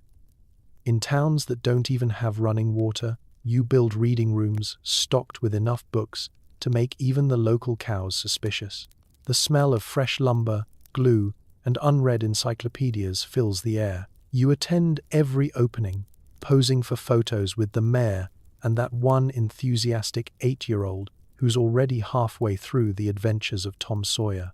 At each event, you perfect the deep-in-thought look, a cross between a wise old owl and someone trying to remember if they left the oven on. But libraries are just the beginning. Universities come next. You endow medical schools, research institutes, and science labs, each with your name inscribed somewhere in tasteful gold leaf. Professors compete for Rockefeller grants by the bushel, and students compose thank you letters so effusive they border on poetry. You fund breakthroughs in medicine, agriculture, and the mysterious new field of public health, which mostly means telling people to wash their hands and stop throwing trash in the river. The press, sensing a change in the wind, starts to soften, just a little. Editorials appear marveling at your generosity, right next to the usual snark about your mustache and alleged monopoly. You're still the subject of biting political cartoons, but now you're holding a book instead of a sack of money, and sometimes the book isn't even on fire. Ida Tarbell's exposés get pushed a few columns back, replaced by headlines about your latest $1 million donation to eradicate hookworm or build a hospital wing that doesn't double as a rain shelter. Of course, not everyone is convinced. For every grateful student and grateful city council, there's a cynic muttering that philanthropy is just another business, an investment in public affection that pays out in the currency of legacy. You can't really argue with them.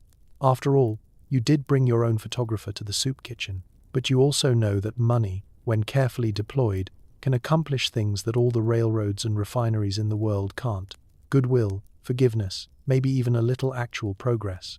You get letters, thousands of them, from inventors, dreamers, and the simply desperate. Some want a library in their town. Others want funding for a project involving electric sheep or perpetual motion. You can't help everyone, but you try to look interested when their proposals come through your ever-expanding foundation staff. Your office becomes a cross between a bank, a university admissions office, and a very fancy suggestion box. By now, your image is as carefully curated as your investments. Portraits show you with furrowed brow and a generous stack of philosophy books. Your PR people remind you to look solemn, never smug, and always keep at least one child within arm's reach at public events. You master the art of the reflective pause, the charitable handshake, and the humble speech in which you take no credit while standing under a stained glass window bearing your initials. End scene. You may never fully shake the title of robber baron, but you'll sleep easier knowing that somewhere, someone is reading by the light of a Rockefeller-funded lamp, and for once, nobody's drawing a mustache on your portrait in the library hallway. Home life is surprisingly normal. If you ignore the gold-plated cutlery and the way everyone says grace before opening a bank account, the Rockefeller children are taught discipline, humility, and how to balance a checkbook by age 6. At the Rockefeller estate, breakfast is both a meal and a board meeting. The table is long enough to seat a minor European royal family, but this morning it's just you, the kids, and the distant hum of servants quietly debating whether or not polishing the family crest on the silverware should count as overtime. The oatmeal is perfectly bland. Frugality is a virtue. After all, while the bread is sliced with such mathematical precision that you begin to suspect someone is using a slide rule in the pantry. The day starts with routine, beds made tight enough to bounce a gold coin, shoes buffed so shiny they reflect your mounting anxiety, and a family prayer that includes a subtle nod to compound interest and market diversification. If a child forgets to tithe a portion of their allowance, the oversight is noted, privately, in the family ledger, and publicly, during a gentle after-dinner parable about the fate of the prodigal son who didn't account for inflation. Education is paramount. Tutors arrive at dawn, armed with encyclopedias, multiplication tables, and inspirational biographies of successful shipping magnates. The curriculum covers all the essentials: arithmetic, penmanship, etiquette, and the subtle art of negotiating with the gardener over the price of surplus squash. By age 8, the children are expected to have read both the Bible and the annual company report, preferably from memory, with annotated margins. Family outings are wholesome, with a hint of fiscal responsibility. Picnics involve detailed budgets and written plans for resource allocation. Don't waste the lemonade. Games of Monopoly are banned, not because they hit too close to home, but because every child has already developed a suspicious knack for cornering the market on snacks. Instead, rainy afternoons are spent conducting mock board meetings, during which the youngest Rockefeller is tasked with chairing a committee on the best way to reduce candle consumption. Despite the discipline, there's warmth. Laughter echoes through the hallways, especially during impromptu sing-alongs led by the housekeeper, who has a hidden talent for turning gospel hymns into rousing odes to prudent spending. Sibling squabbles are resolved with friendly debates about return on investment or, in extreme cases, a family referendum. Let's talk allowance. Every coin is tracked, every purchase analyzed. If a child spends too much on licorice, they're given a lecture about opportunity cost and a follow-up worksheet on the dangers of over-leveraging your assets. Birthdays are celebrated with modest gifts, books, ledgers, the occasional commemorative bond, and each child is encouraged to give back, whether it's volunteering at a charity, assisting with the bookkeeping, or helping the butler renegotiate the price of eggs with the local farmer. Yet, even in this world of thrift and accountability, the children are taught compassion. Generosity is as important as saving, and Sunday afternoons are reserved for charitable works, organizing food drives, delivering supplies to local schools, and learning that real wealth isn't just counted in banknotes, but in the goodwill you invest in others. It's a message repeated so often it might as well be engraved above the fireplace. At night, the house settles into a peaceful hush. Stories are read, prayers are said, and, somewhere in the darkness, a little Rockefeller dreams of becoming the next family CFO, or, at the very least, getting to sign the quarterly report in their own handwriting. End scene. The legacy isn't just oil and steel. It's discipline, humility, and a bedtime story about how Daddy once saved 2 cents on a barrel of kerosene and used the profits to build a library. Enter Ida Tarbell, the original investigative journalist with a grudge and a typewriter. She writes a series exposing every greasy detail of your empire. Public opinion turns, but you're still sleeping on a mattress stuffed with bonds. It starts slowly. An article here, a profile there. You've been in the papers before, usually under headlines like "Robber Baron buys town's silence with slightly used library" or "Standard Oil announces new way to make lamp smoke look classy." But this time it's different. Ida isn't writing about your hats, your charitable donations, or your suspiciously shiny shoes. She's writing about your contracts, your secret rebates, and all the not-so-accidental coincidences that made your competitors vanish faster than the last piece of cake at a shareholder meeting. Tarbell's work hits the presses like a small, polite tornado. She's relentless, unpeeling every layer of the onion that is Standard Oil. She interviews disgruntled ex-employees, rival refiners, and distant cousins of people who once thought about competing with you. She assembles a portrait of your company that reads less like a business profile and more like a Dickensian drama. Part genius, part villain, all kerosene. And suddenly, the public can't get enough. People start asking uncomfortable questions at dinner parties. They want to know if it's true you once forced a rival to sell out for the price of a ham sandwich. You didn't, but you do respect the negotiating tactic.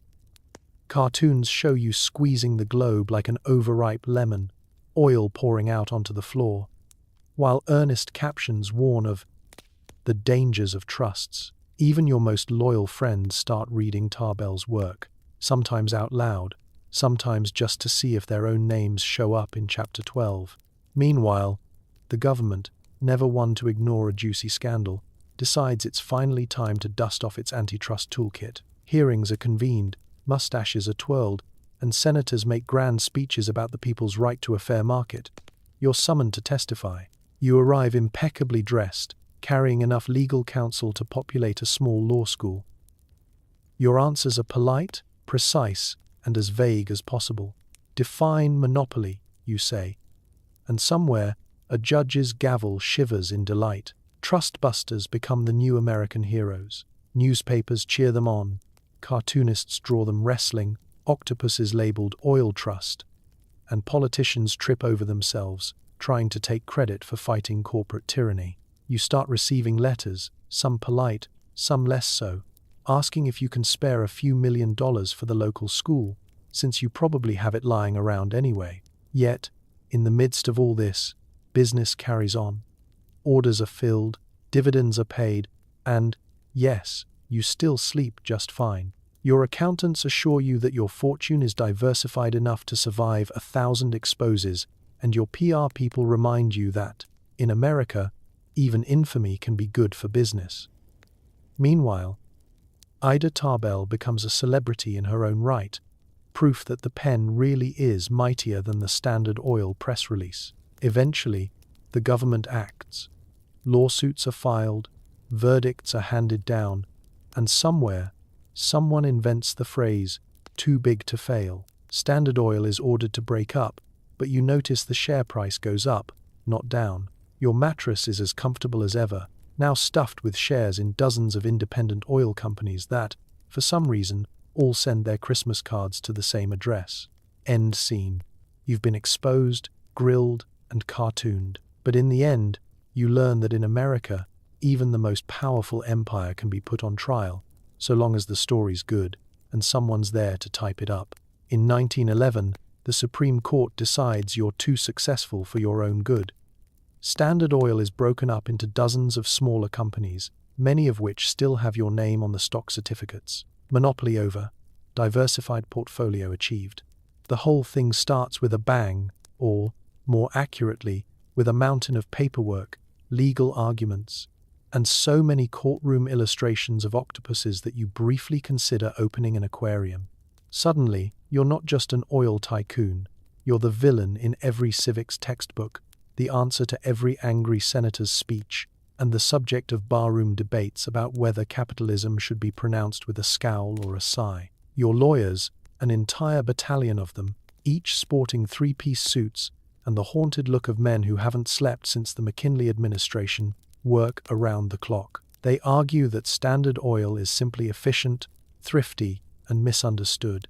They compare you to a master chef, running a tight kitchen, and gently suggest that the real problem isn't your monopoly but the public's lack of gratitude for affordable kerosene. The government, on the other hand, paints you as a greedy puppet master, with one hand in every lamp and the other in every pocket. Prosecutors parade evidence, memos, secret rebate agreements, and testimonies from every rival oilman this side of the Mississippi. Senators and trustbusters line up to get their sound bites, using phrases like public good and restoring competition while eyeing the camera as if auditioning for an early talkie. Courtroom drama aside, the whole process is, frankly, exhausting. The hearings drag on for months. There are charts, graphs, and more footnotes than a Shakespearean tragedy. Somewhere, a stenographer's typewriter bursts into tears. Newspapers across the country publish daily updates, comparing the fate of Standard Oil to the collapse of Rome, the fall of Babylon, and, on one particularly creative day, the extinction of the dodo bird. And then, finally, the verdict. Guilty of violating the Sherman Antitrust Act. The court orders Standard Oil to split into 34 separate companies. On the surface, it's a humiliating defeat. The headlines read, "Rockefeller Empire Smashed, Trust Busted, The End of Oilopoly." Editorial cartoons depict you with your top hat knocked askew, frowning while your empire crumbles like an overbaked muffin. But here's the thing about breaking up a monopoly. Sometimes, it just means multiplying your investments. As the dust settles, your phone rings off the hook with calls from new CEOs, many of whom are suspiciously familiar, right down to their taste in stationery and middle names. The baby standards are suddenly worth more as independent companies than they ever were as a single behemoth. Oil is still flowing, dividends are still paid, and the market, it turns out, has a soft spot for well-diversified conglomerates. Behind the scenes, you update your ledgers, cash in your stock certificates, and marvel at how Supreme Court-mandated humility feels a lot like winning the lottery. Your fortune expands, your family's Christmas card list gets longer, and you get the last laugh when your former competitors realize they now have to compete with each other. The only real losers are the cartoonists, who now have to draw 34 smaller octopuses. You don't hold a grudge. If anything, you send the government a thank you note, maybe even a commemorative oil lamp, for every justice on the court. After all, what's good for the market is good for Rockefeller. Monopoly is dead. Long live the portfolio. End scene. You might have lost an empire, but you've gained an army of oil companies. And, ironically, a lesson in the fine print of American capitalism. Sometimes, breaking up is just another way to get richer. Your empire is technically dissolved, but your fortune multiplies. You develop new hobbies, like gardening and denying interview requests. Retirement means never having to see another congressional subpoena. It turns out that losing a monopoly isn't half as tragic as it sounds, especially when losing looks a lot like cashing in lottery tickets at every major bank in New York.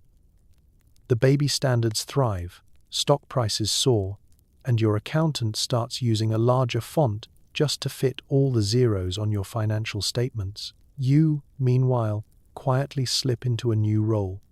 America's richest retiree, a sort of Gilded Age Yoda dispensing life advice. Dandelion seeds, and the occasional check to a nephew's suspiciously under-researched charity. Gone are the days of smoky boardrooms, frantic telegrams, and backroom deals with railroad barons. Now, your mornings are spent inspecting the rose beds, fussing over tomato vines, and congratulating yourself on coaxing more life out of a stubborn patch of begonias than most people manage from an entire business career. Your staff knows better than to comment on your soil management techniques, though occasionally you catch a maid snickering when you refer to the compost heap as your retirement portfolio. You develop a particular fondness for birds, which, unlike investors, seem content to accept your generosity in the form of sunflower seeds and never demand a quarterly report. Sometimes you watch the squirrels and reflect on how their endless quest to bury acorns in every conceivable corner of your estate is, in some ways, not unlike your own strategy of diversifying assets, just with fluffier tails and less paperwork. You take up correspondence, though answering letters is really just a polite way of ignoring reporters and sending cryptic birthday cards to former business partners. Journalists remain fascinated by your every move, desperate for a juicy quote, a sign of remorse, or even a candid gardening tip. You, in turn, are resolutely unavailable, except for the occasional sternly worded reply, explaining that you do not offer investment advice via telegraph, no matter how urgent the headline. Family life becomes more central, if no less peculiar. Your children and grandchildren assemble for Sunday dinners that run with all the warmth of a board meeting and twice the number of balance sheets. Grace is said, toasts are made, and then someone inevitably raises the question of succession planning. The children smile, nod, and quietly strategize who gets the summer house and who gets to manage the ever-growing pile of philanthropic obligations. Society pages still can't decide whether to revere you, revile you, or simply describe your latest hat. Charity galas invite you as a guest of honor, but you prefer quiet donations and quieter evenings. It's not that you're unloved, exactly. It's just that adoration is a little harder to come by when your legacy involves both building America and, allegedly, crushing the dreams of a few hundred competitors along the way. But there are benefits. No more testimony before Congress, no more headlines about monopoly abuses, and no more heated debates over railroad rebates at breakfast. Your biggest scandal now is whether you're overwatering the hydrangeas. Retirement is, for the first time in your life, exactly what you want it to be. Peaceful, private, and free of subpoenas. Sometimes you wonder if people will ever forgive you for your efficiency, your ambition, and your uncanny knack for never missing a penny. Other times, you just enjoy the sunset, the hum of bees in the garden, and the knowledge that, love you or hate you, you've left your mark on the world, in ledger books, in lamp oil, and maybe, someday, in the odd biography written by a journalist who never quite got that interview. End scene. The empire's gone, but the fortune and the stubborn streak remains. History may never send a thank you note, but you sleep easy, dreaming of dividends and dandelions. You become deeply religious in your old age, giving away millions to make up for all the ruthless business tactics. You're in church every Sunday, praying that God doesn't read the financial section. It's funny how the world changes as you age.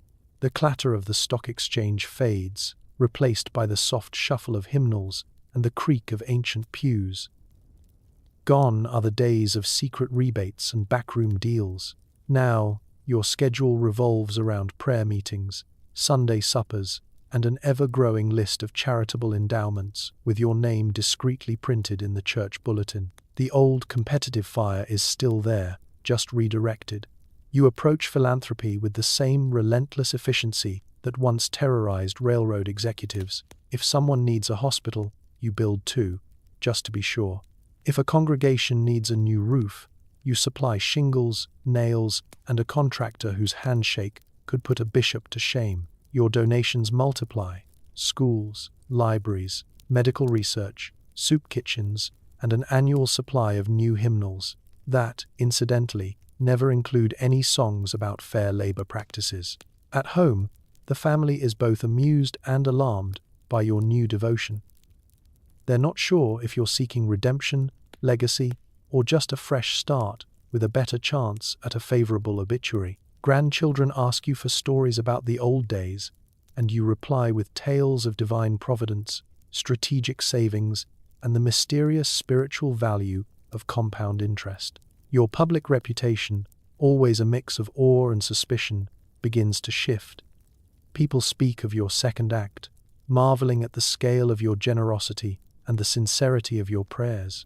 Old rivals grudgingly admit that for a man once rumored to count his pennies at midnight, you're now surprisingly loose with the checkbook. The press, of course, is skeptical.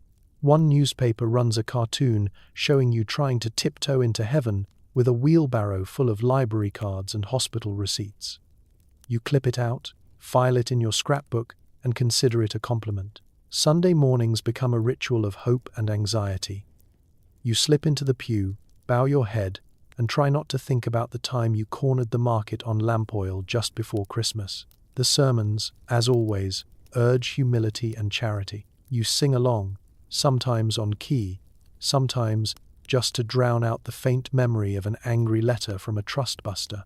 Your favorite part of the service is the offering plate, which you fill with a mix of coins, bills, and the occasional anonymous check, so large the church treasurer faints.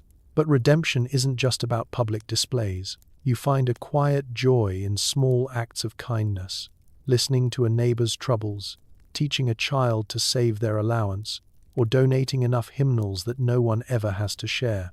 You realize that legacy is built as much on whispered prayers as it is on granite plaques. Yet, there's always that nagging question. Can good works balance out a lifetime of hard bargains and sharper elbows? You hope so. At the very least, you hope your accountant never accidentally donates your collection of angry letters from rival oilmen. Those are for the memoir, not the ministry. In the end, you accept that reputation is a strange, shifting thing. Today's robber baron is tomorrow's patron saint of the public library. Today's ruthless capitalist is tomorrow's beloved benefactor. With a reserved pew, and a standing invitation to every church potluck. End scene. Redemption, like compound interest, grows with time and attention. You may never know if you've done enough, but you go to bed each night with a lighter heart, a longer list of donations, and a silent prayer that, come Judgment Day, the Almighty really is too busy to check the financial pages. Decades later, the Rockefeller name is on everything from skyscrapers to medical centers. Your descendants run for office, start new businesses, and occasionally star in documentaries about how weirdly rich people can be. It's a new century, and the world has traded top hats for skyscrapers, telegrams for emails, and robber barons for reality TV billionaires. Still, the Rockefeller brand lingers everywhere, engraved in granite on libraries, glinting in gold leaf above hospital entrances, and stamped in 6-foot letters across art galleries where the paintings cost more than the average house. No matter how hard they try to blend in, your family can't quite shake the aura of old money with newer problems. Your great-grandchildren attend private schools with names harder to spell than philanthropy. They major in economics, art history, and, for the rebellious ones, interpretive dance. Family reunions are held in ballrooms with more chandeliers than relatives. And the ice sculptures are as extravagant as the salads are organic. There are speeches about values and legacy and a PowerPoint summarizing last year's charitable impact, sandwiched between updates on trust funds and who crashed which vintage car into the tennis court. In politics, the Rockefeller clan pivots seamlessly from oil to office. Governors, senators, even the odd vice president, all carrying the family name like an American Express card with no limit and very few questions asked. Some succeed on charm and vision, others just have really great hair. Television pundits debate whether the Rockefellers are a benevolent force for progress or just proof that money really can buy you a second chance at a first impression. Business is still in their blood. New generations launch ventures in everything, from venture capital to organic farming to sustainable, ethically sourced kombucha. The old family instinct for a good deal remains strong. If there's a profit to be made, a Rockefeller is probably already holding a meeting about it in a conference room overlooking Central Park. Sometimes, you suspect even the squirrels out there have a family portfolio. Of course, there are the documentaries. A rotating cast of historians, ex-nannies, and distant cousins weigh in on what it means to inherit both a fortune and a reputation. Footage of the original Standard Oil refinery is spliced with glossy shots of Rockefeller Plaza at Christmas. Children ice skating under the world's most expensive tree, while a narrator whispers about vision, controversy, and the price of success. Occasionally, a Rockefeller cousin appears on screen, looking either slightly embarrassed or just really well moisturized. Charity never goes out of style, and neither do buildings named Rockefeller. There are so many endowments, foundations, and fellowships that entire university offices exist just to keep the family's philanthropy straight.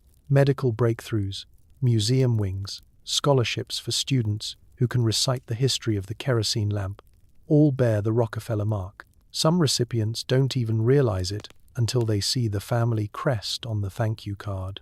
Still, the legacy isn't just marble lobbies and campaign posters. It's the sense, hovering quietly in the background of American life, that with enough luck, nerve, and a very large ledger, anyone could change the world, or at least buy a large chunk of Manhattan. The name persists, like a slightly eccentric uncle who's always at the party, dropping odd bits of wisdom and occasionally picking up the tab. End scene. The empire is history. The family is everywhere.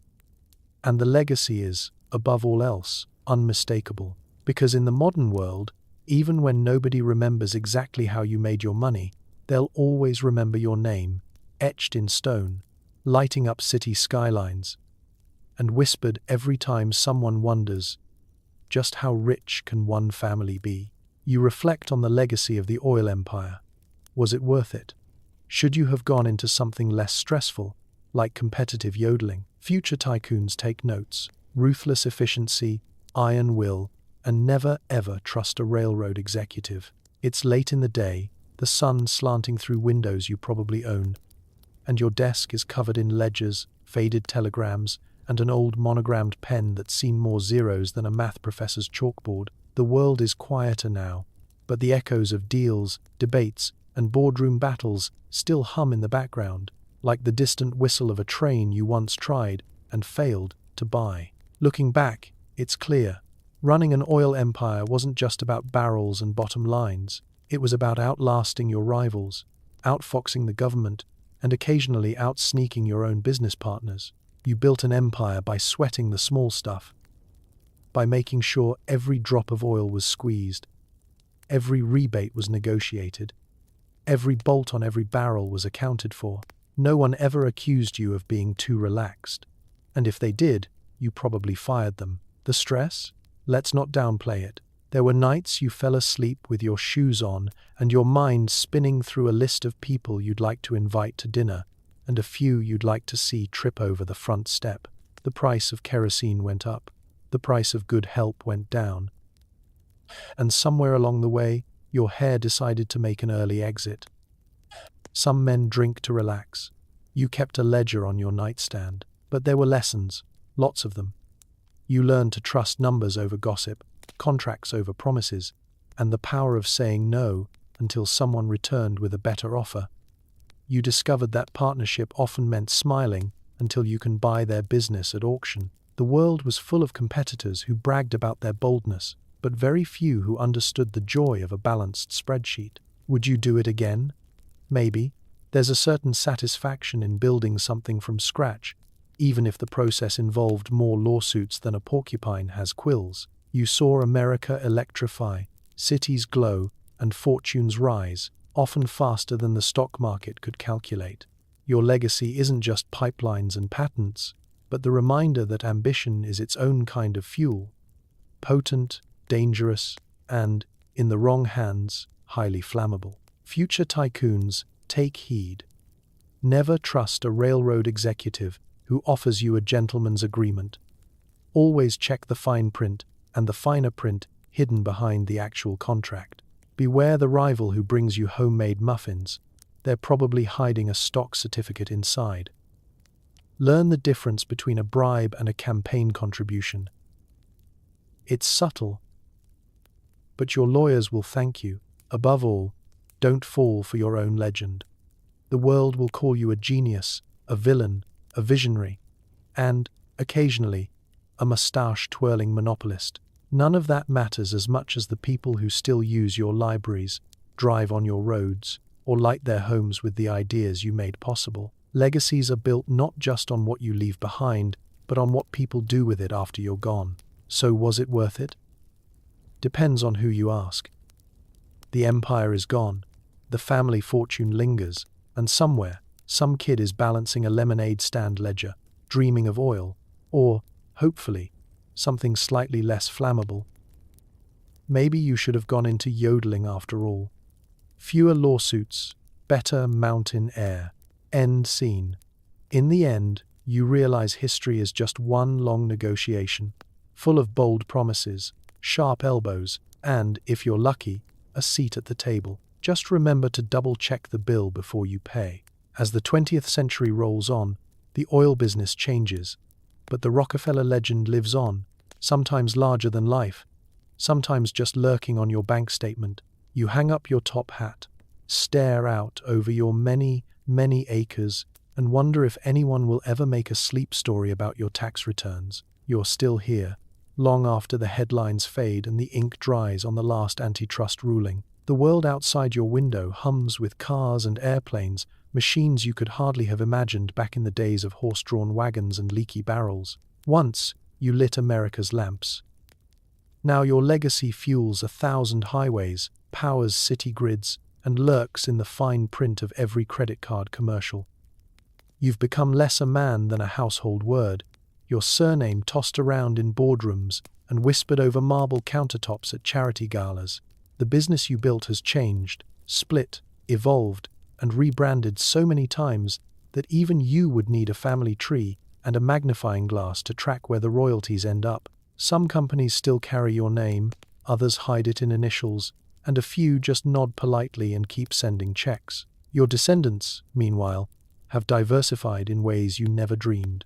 Politics, philanthropy, biotech startups, even the occasional foray into interpretive dance. It was a phase, you're assured, and thankfully not televised. Your estate is quieter now, no telegraph wires buzzing with urgent news, no lawyers arguing in the study, no accountants frantically scribbling new ways to define miscellaneous expenses. Instead, there's the click of pruning shears in the garden, the occasional grandchild racing down the hallway, and the steady, comforting presence of ledgers that somehow still balance. If you squint, you can almost see the outlines of the old oil empire, shimmering like a mirage on the horizon, surrounded by tidy rows of roses and a suspiciously well-maintained hedge maze. Sometimes, people stop you, at dinner parties, at museum openings, at the annual Rockefeller family pie baking contest, and ask what you're most proud of. Is it the billions in the bank, the libraries, the hospitals, the reforms? You pause, adjust your hat, and offer a wry smile. Mostly, you say, I'm proud that none of my children ever tried to market a Rockefeller brand cough syrup. It was close, there were prototypes, you don't talk about it. The younger generation keeps your story alive, if in their own unpredictable style. Some are proud, some are just bemused.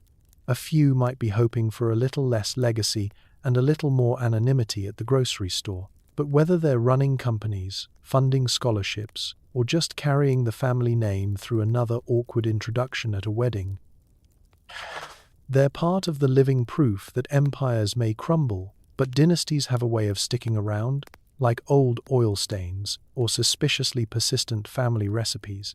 You look out over your acres, land that was once wild, then developed, then preserved. The sun sets, and for a moment you imagine the flicker of kerosene lamps in distant windows, replaced now by electric lights and LED screens. You wonder if any of those glowing rectangles are watching a video about your life, or, heaven forbid, nodding off to a sleep story about your tax returns. It's a strange sort of immortality, but it's yours.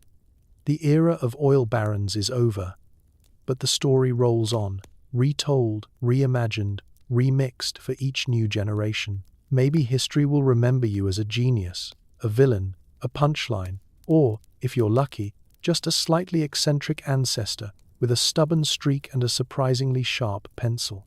End scene. The barrel is closed. The dynasty rolls forward. And somewhere out there, a new dreamer wakes up, ready to build their own impossible empire.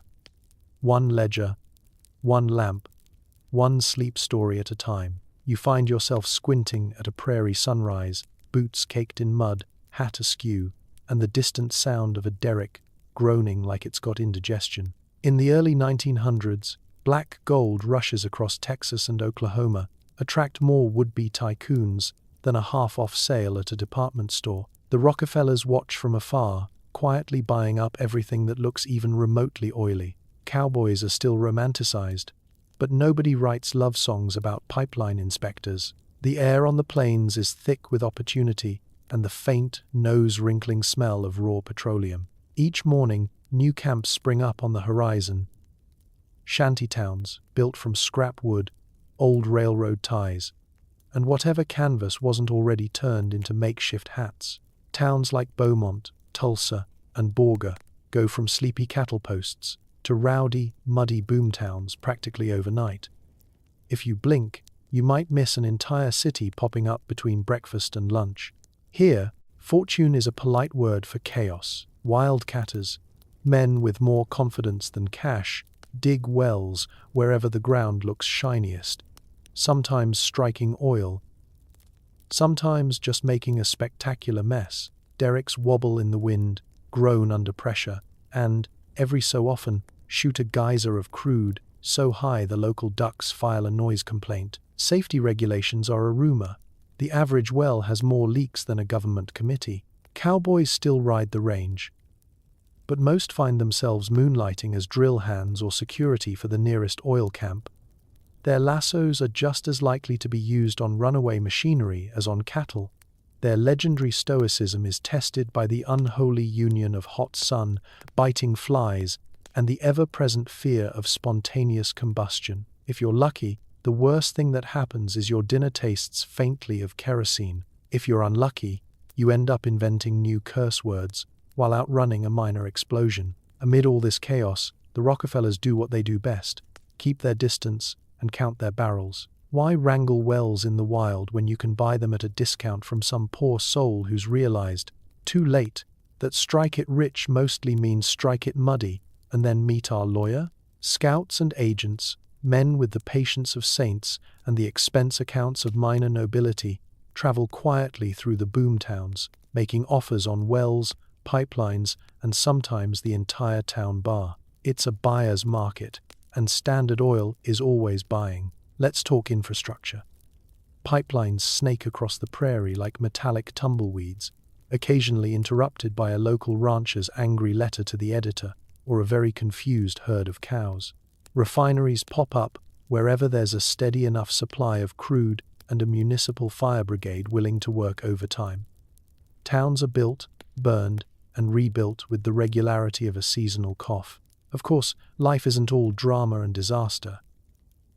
At night, the oilmen and their families gather for raucous dances, tall tales, and occasional attempts at hygiene. Someone always has a harmonica, someone else brings a washtub, and nobody asks too many questions about the mysterious stains on the floor. Dreams run as wild as the oil. Everyone's convinced the next well will be the big one, the strike that pays for a proper house, a real school, maybe even a post office that doesn't double as the local jail. By the time you finally dust off your boots and look east, the rush has faded, fortunes have been made and lost, and the prairies are dotted with silent derricks, monuments to a brief, messy, thrilling era. The Rockefellers are richer, the West a little wilder, and somewhere a lonely pipeline inspector hums a sad ballad to the sound of distant, gurgling wells. End scene. The oil boom was fast, furious, and slightly flammable, but that's how legends are made in the wild, Wild West. The factory gates clang shut at dusk.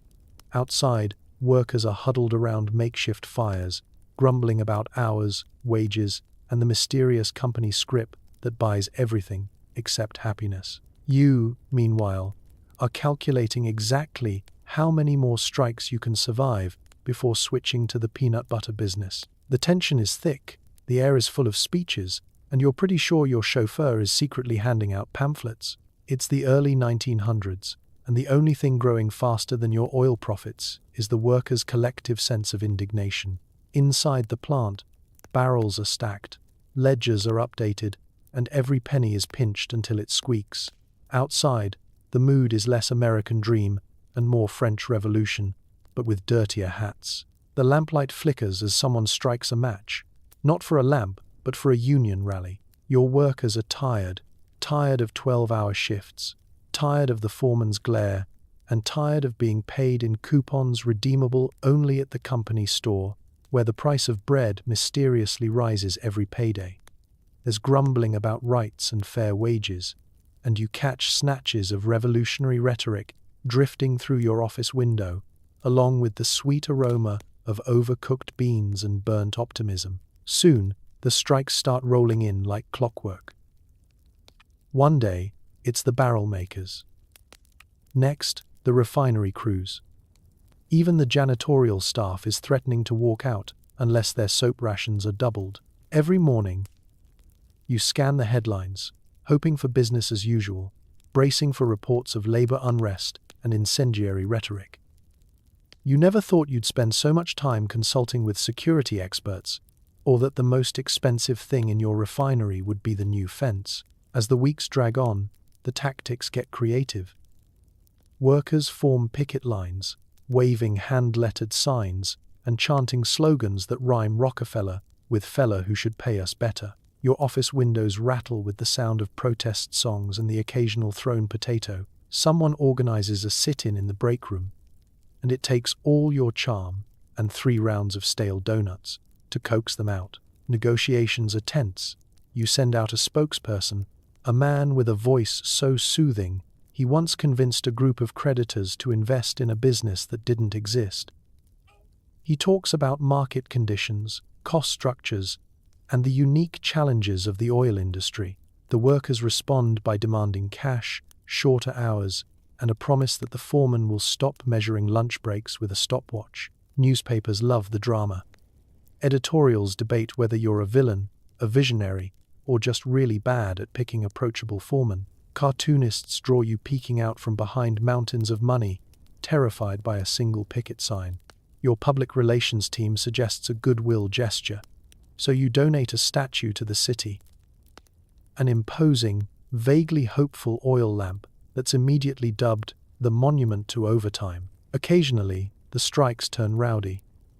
Factory windows are smashed, a rail car is derailed, and someone sets the company outhouse on fire, possibly for warmth, possibly on principle. The police are called, speeches are made, and you start drafting backup plans for a new line of peanut butter that never, ever goes on strike. But beneath the chaos, you realize something's shifting. The age of unchecked corporate control is ending. Laws change, workers organize, and the labor question won't be answered with a stern memo or a discounted sack of flour. You can delay, you can negotiate, but you can't stop the tide forever. Eventually, even you have to admit that a business runs best when everyone, yes, even the janitor, can afford a loaf of bread without consulting the company's fine print. End scene. Strikes and riots fade, but the echoes linger, reminding you that empires run on oil, but survive on something even more volatile: people who expect to be treated like human beings. It's 1910, and the lab smells like gasoline, burning rubber, and progress. You stroll through rows of beakers and flasks, nodding approvingly, as scientists invent things you don't understand but plan to patent anyway. Suddenly, byproducts like paraffin and Vaseline are making more money than lamp oil ever did. Every new invention is a chance to slap your name on something greasy and claim it's the future. You used to think oil was just for lighting lamps and greasing gears. But now, the world's changing, and your best employees are the ones who wear lab coats, not bowler hats. The laboratory is a strange new kingdom, filled with bubbling test tubes, chalkboard equations, and a suspicious amount of steam. The chemists mutter about fractional distillation and molecular weights, and you just smile, nod, and remind yourself to check the patent filings before payday. Let's be honest, you never planned to go into the beauty business. But thanks to a lucky spill on an experimental stovetop, Vaseline is born, first as a curiosity, then as a miracle cure for everything from dry hands to wounded pride. Before you know it, American bathrooms everywhere feature jars of the stuff, right next to the soap, also probably made from your oil byproducts. You watch the numbers roll in, marveling at the fact that you now make a fortune off what was once refinery sludge. Who knew petroleum jelly would be stickier than any business contract? Paraffin follows close behind, showing up in candles, sealing wax, and those weird fruit preserves your aunt insists on making every summer. The chemists, emboldened by success, start tinkering with dyes, solvents, and a product called petrolatum, which sounds fancy but mostly means slightly less hazardous goo. The refinery's trash pile is now its gold mine, proof that one person's waste is another's luxury skin treatment.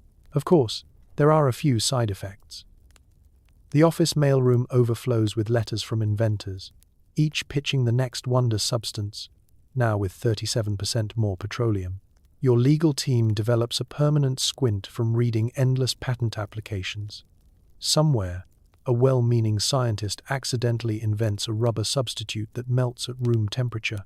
Nobody talks about the Great Glue Incident of 1912. Salesmen jump on the bandwagon, hawking everything from paraffin shoe polish to miracle cough syrup. Ad campaigns promise brighter candles, softer skin, and the vague assurance that your new products are almost certainly non-explosive. The newspapers run stories about your latest laboratory triumphs, complete with dramatic photographs of men in goggles, staring thoughtfully at steaming beakers.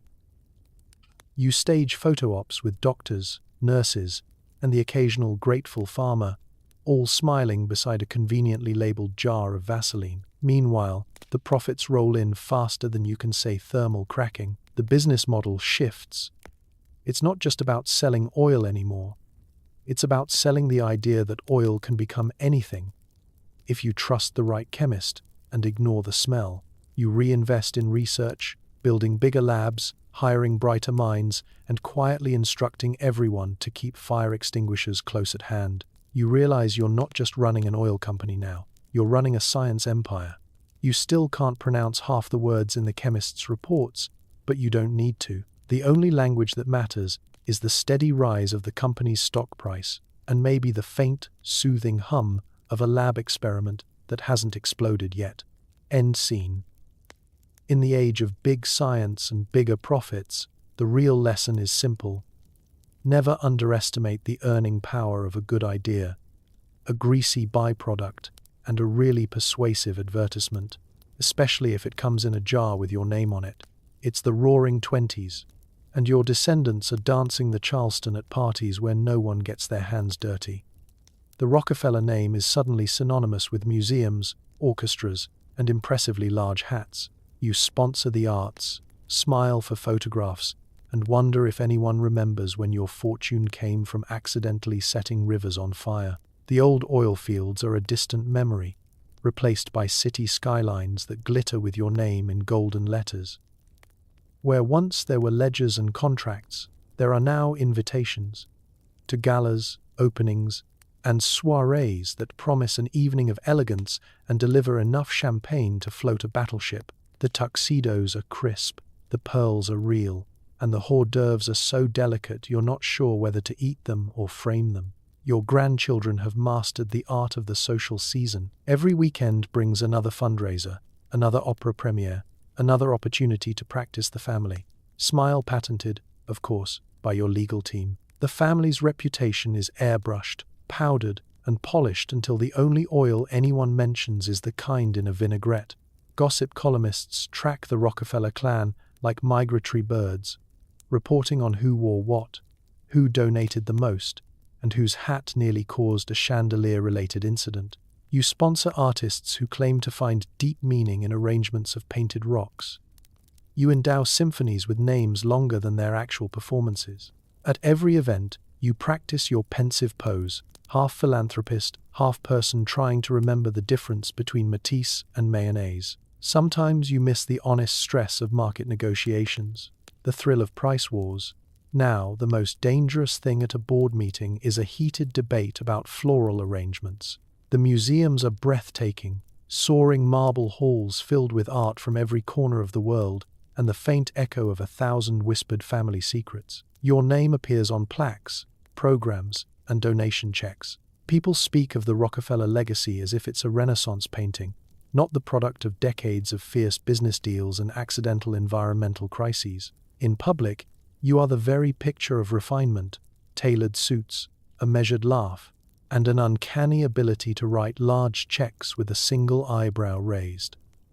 In private, you sometimes marvel at how quickly the world forgets. The family photo albums contain as many portraits of gala attendees as they do refinery workers. Your memoir, ghost-written, naturally, focuses on the power of giving, not the details of buying. Still, the transformation isn't all smoke and mirrors. The donations build hospitals, fund medical research, and pay for scholarships that put hundreds of students through college. The public image is carefully crafted, but the impact is real. Sometimes, when the orchestra hits the perfect note or the museum hosts a children's day, you see the old ambition, just redirected, with fewer explosions and more violin solos. The world is changing, and the Rockefellers have changed with it. You traded barrels for brushstrokes, crude for culture. The family is still a little intimidating, but at least now the only thing they're accused of monopolizing is the guest list at a charity luncheon. End scene. The oil baron's empire has faded, but the Rockefeller name is everywhere, sparkling on the walls of concert halls, etched into stone outside hospitals, and, occasionally, whispered at after-parties by people who still can't believe the robber barons now throw the best parties in town. The air is heavy with the scent of progress and, occasionally, singed eyebrows. You inspect your latest refinery, marvel at the labyrinth of pipes, and hope the new safety inspector doesn't notice the faint smell of last week's mishap. Regulation is coming for you, but for now, you're busy inventing corporate responsibility which mostly involves passing out free calendars and hoping nobody asks about the groundwater. Let's be honest. In the golden days of oil, a safety plan means crossing your fingers and keeping a bucket of sand handy. The refinery itself looks like someone handed a set of blueprints to an octopus and told it to improvise. Valves hiss, gauges wobble, and there's always a new rumor that the storage tanks might be haunted by the ghost of last month's inventory. Every so often, a foreman yells, "Clear," and everyone disappears for a coffee break, just in case the new distillation tower decides to take flight. You know that accidents happen, but you also know that a good public image is worth its weight in kerosene. Thus begins the era of corporate outreach. You donate school supplies to the local one-room schoolhouse. You commission commemorative spoons with the company logo. You sponsor the town's annual pie contest, with only a mild suggestion that no one ask why the apples glow after dark. The newspapers run stories about how the refinery is a modern marvel of efficiency, usually sandwiched between reports of mysterious bangs and the local barber's new beard oil. Inside the refinery, safety meetings become a regular occurrence. You stand at the front of a group of tired workers and demonstrate how to use the latest fire suppression device, a wooden stick with "Do Not Panic" carved into the handle. Hard hats are issued, mostly as a fashion statement. No smoking signs multiply like rabbits, ignored by everyone except the guy whose mustache still smells like the last chemical spill. But outside your carefully curated world, the regulators are circling. Men with clipboards and expressions of permanent skepticism arrive from the state capitol, ready to ask impertinent questions. Is that pipe supposed to be leaking? Why does your pond have bubbles? Who thought storing barrels next to the bakery was a good idea? You smile, nod, and point out the newly painted fence, surely a sign of civic virtue if ever there was one. To distract from the occasional fireball, you host safety days, complete with banners, lemonade, and a demonstration of the refinery's new emergency siren, which, unfortunately, scares the mayor's dog halfway to the next county. You introduce a company newsletter with helpful tips on not standing too close to pressurized steam and cheerful reminders that there's no I in evacuation. When all else fails, you pivot to innovation. Your engineers invent safer valves, thicker pipes, and, after one memorable explosion, a rule about not storing oily rags near the dynamite. Every mishap becomes a learning opportunity. You publish pamphlets about environmental stewardship, never mind the occasional rainbow sheen on the river. You even plant a few trees around the perimeter, hoping their roots will grow faster than the public's suspicion. Still, you sense the winds changing.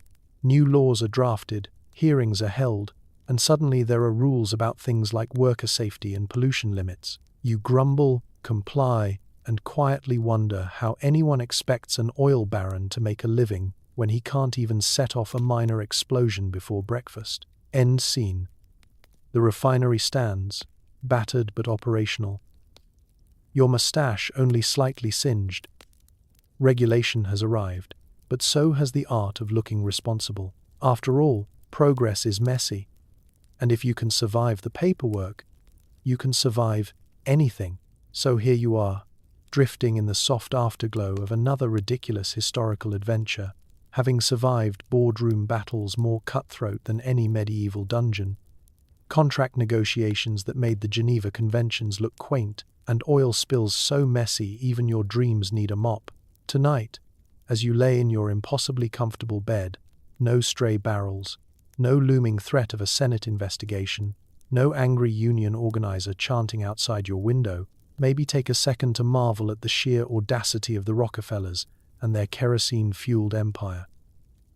They didn't just shape the modern world, they squeezed it, polished it, and sold it back to you at a small markup.